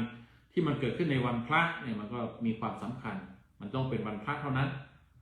เหตุการณ์การประชุมสาวกสงฆ์เนี่ยต้องเป็นวันพระเดือน3ด้วยของพระพุทธเจ้าทุกพระองค์ไม่ได้เป็นเดือนอื่นเขากำหนดมันมีเขาเรียกว่ามันมีความเป็นธรรมดามันมีความเป็นธรรมชาติมันมีเซตมันมีรูปแบบของการเป็นพระพุทธเจ้าที่กำหนดไว้แล้วว่าการประชุมสาวกสงฆ์จะต้องเป็นวันไหนยังไงทั่วไปก็จะต้องเป็นวันเป็นวันวันพระวันเพ็ญเดือน3เนี่ยอันนี้ก็จึงถือว่าเป็นวันสำคัญท่านอาจารย์ท่านขยายบอกว่ามันเป็นวันสิ่งแวดล้อมเพราะว่าเป็นวันที่ไม่ต้องใช้พลังงานอะไรพลังงานธรรมชาติคือแสงจันทร์ประหยัดพลังงานแล้วก็เป็นวันสิ่งแวดล้อมไม่ทำลายพลังงานธรรมชาติอะไรไปก็นั่นก็ถือว่าเป็นองค์ประกอบสำคัญอีกประการหนึ่งก็ขยายมาก็เกินเวลาแต่ว่ายังมีประเด็นอะไรอีกส่วนอื่นๆอีกแต่ก็คงจะไม่ลงไม่ไปละเอาไว้เป็นปีหน้าเอาไว้เป็นถัดไปนะแต่ว่าก่อนจะจบก็จะกล่าวสรุปอีกอย่างหนึ่งว่าวันมาฆบูชานอกจากจะเป็นวันที่มีองค์ประกอบ3ประการดังที่กล่าวไปแล้วนะก็ยังถือว่าวันมาฆบูชานั้นในวันที่พระพุทธเจ้ามีอายุครบ80 ปี80 พรรษาเนี่ย80 ปีเนี่ยก็เป็นวันที่พระพุทธเจ้าท่านปลงอายุสังขารก็คือว่าประกาศว่าจะปรินิพพานจะละสังขารแล้วพระองค์ก็ประกาศในวันมาฆบูชานี้พระพุทธเจ้าทุกพระองค์จะต้องประกาศปลงอายุสังขารเนี่ย3 เดือนล่วงหน้า3 เดือนนะมันจะต้องกำหนดเป็นวันมาฆบูชานี้เพราะ3 เดือนถัดจากนั้นไปก็มาตรงกับวันวิสาขบูชาเพราะพระพุทธเจ้าทุกพระองค์จะต้องปรินิพพานในวันวิสาขบูชาในวันเพ็ญเดือน6เนี่ยเป็นวันเพ็ญหรือวันพระใหญ่ในวันเพ็ญเนี่ยวันพระจันทร์เต็มดวงมันสำคัญนะพระพุทธเจ้ายังเลือกเอาเหตุการณ์สำคัญเนี่ยจะต้องให้เกิดขึ้นในวันเพ็ญที่ช่วงเวลาสำคัญอันนี้นอกจากนี้แล้วในเมืองเฉพาะเมืองไทยเราวันมาฆบูชาเนี่ย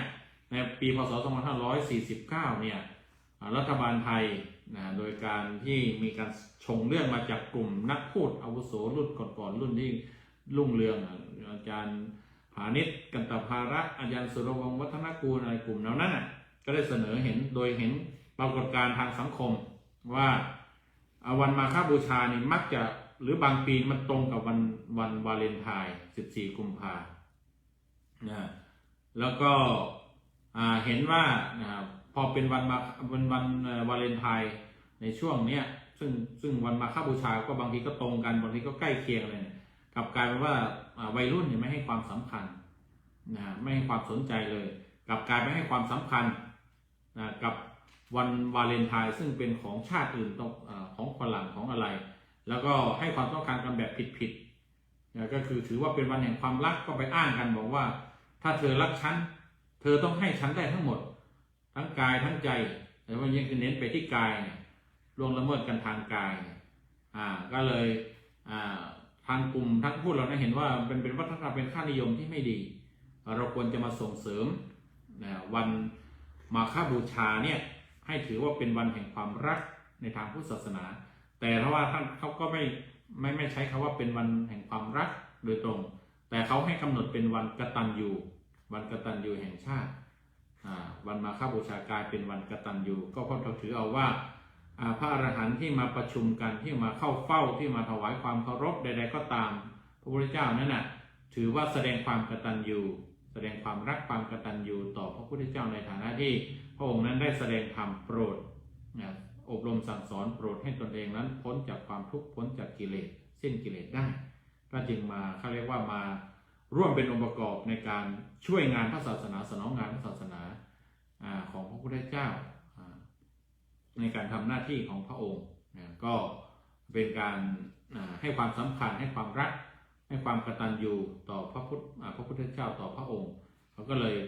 เอาความหมายว่างั้นก็เป็นวันกตัญญูเป็นวันกตัญญูแสดงความกตัญญูด้วยความรักด้วยความเคารพด้วยความเห็นคุณค่าของพระพุทธเจ้าที่มีพระคุณดังนั้นก็มากำหนดกันว่าให้ชาวพุทธเราหรือว่าให้วัยรุ่นคนไทยเราเนี่ยให้มีความสำคัญให้ความสำคัญต้องให้ความสำคัญกับวันมาฆบูชาในฐานะเป็นวันกตัญญูคือกตัญญูตอบแทนต่อผู้มีพระคุณรักผู้มีพระคุณคือพ่อแม่ผู้ให้กำเนิดใครคนอื่นที่บอกว่ารักเรามากนั่นเป็นใครอะไรก็ไม่รู้เราไปทุ่มเททั้งกายทั้งใจให้กับเขาส่วนพ่อกับแม่ผู้ให้ชีวิตเรามาเนี่ยเรากลับกลายเป็นไม่เห็นความสำคัญมันก็จะต้องมาสอนกันใหม่มันต้องมารณรงค์กันใหม่ดังนั้นวันมาฆบูชาเขาก็เลยกำหนดให้เป็นวันกตัญญูรักพ่อรักแม่แสดงความกตัญญูรู้คุณท่านอันนี้ก็เป็นเรื่องราวเกี่ยวกับการ เทศเป็นธรรมสมโภชเนื่องในวันมาฆบูชาประจำปีพ.ศ. 2568ที่ได้แบ่งกันคนละครึ่งกับท่านพระอาจารย์ดร.พรหมปัญญาสัพพิยาโนแต่ว่าโดยความจริงแล้วพระอาจารย์ก็ได้รับช่วงเยอะแหละมากทั้งวันทั้งกลางวันและกลางคืนท่านก็รับไป3 ชั่วโมงเห็นว่าท่านคืนนี้ท่านจะฟังธรรมโต้รุ่งอีกตามเหมือนปกติที่เคยทำทุกวันสำคัญทางศาสนาท่านก็จะศึกษาธรรมเปิดธรรมฟังธรรมจนสว่างแต่ว่าเราท่านทั้งหลายธรรมเนียมของชาววัดพุทธปัญญาเราก็ฟังธรรมกันให้ถึงเที่ยงคืนตอนนี้ในองค์ตมาก็เลยเที่ยงขึ้นมาหน่อยแล้วก็ต้องขออภัยที่ทำให้ทุกท่านผู้ชมผู้ฟังที่ยังติดตามอยู่ก็ต้องดึกไปด้วยก็ขอจบว่ารายการธรรมสมโภชเนื่องในวันมาฆบูชาก็ขอให้ทุกท่านนั้น ได้เป็นผู้มีส่วนแห่งธรรมเข้าใจธรรมตามที่พระองค์ได้สอนไว้เป็นโอวาทปาติโมกข์ว่าขอให้ไม่ทำบาปทั้งปวงขอให้ทำกุศลทำความดีทุกอย่างให้ถึงพร้อมและขอให้มีการชำระจิตให้สะอาดบริสุทธิ์และก็ขอให้มีความเจริญในธรรมได้รับความสุขความสงบภายใต้ร่มธรรมขององค์พระสมเด็จพระสัมมาสัมพุทธเจ้าด้วยกันทุกท่านทุกคนเทอญ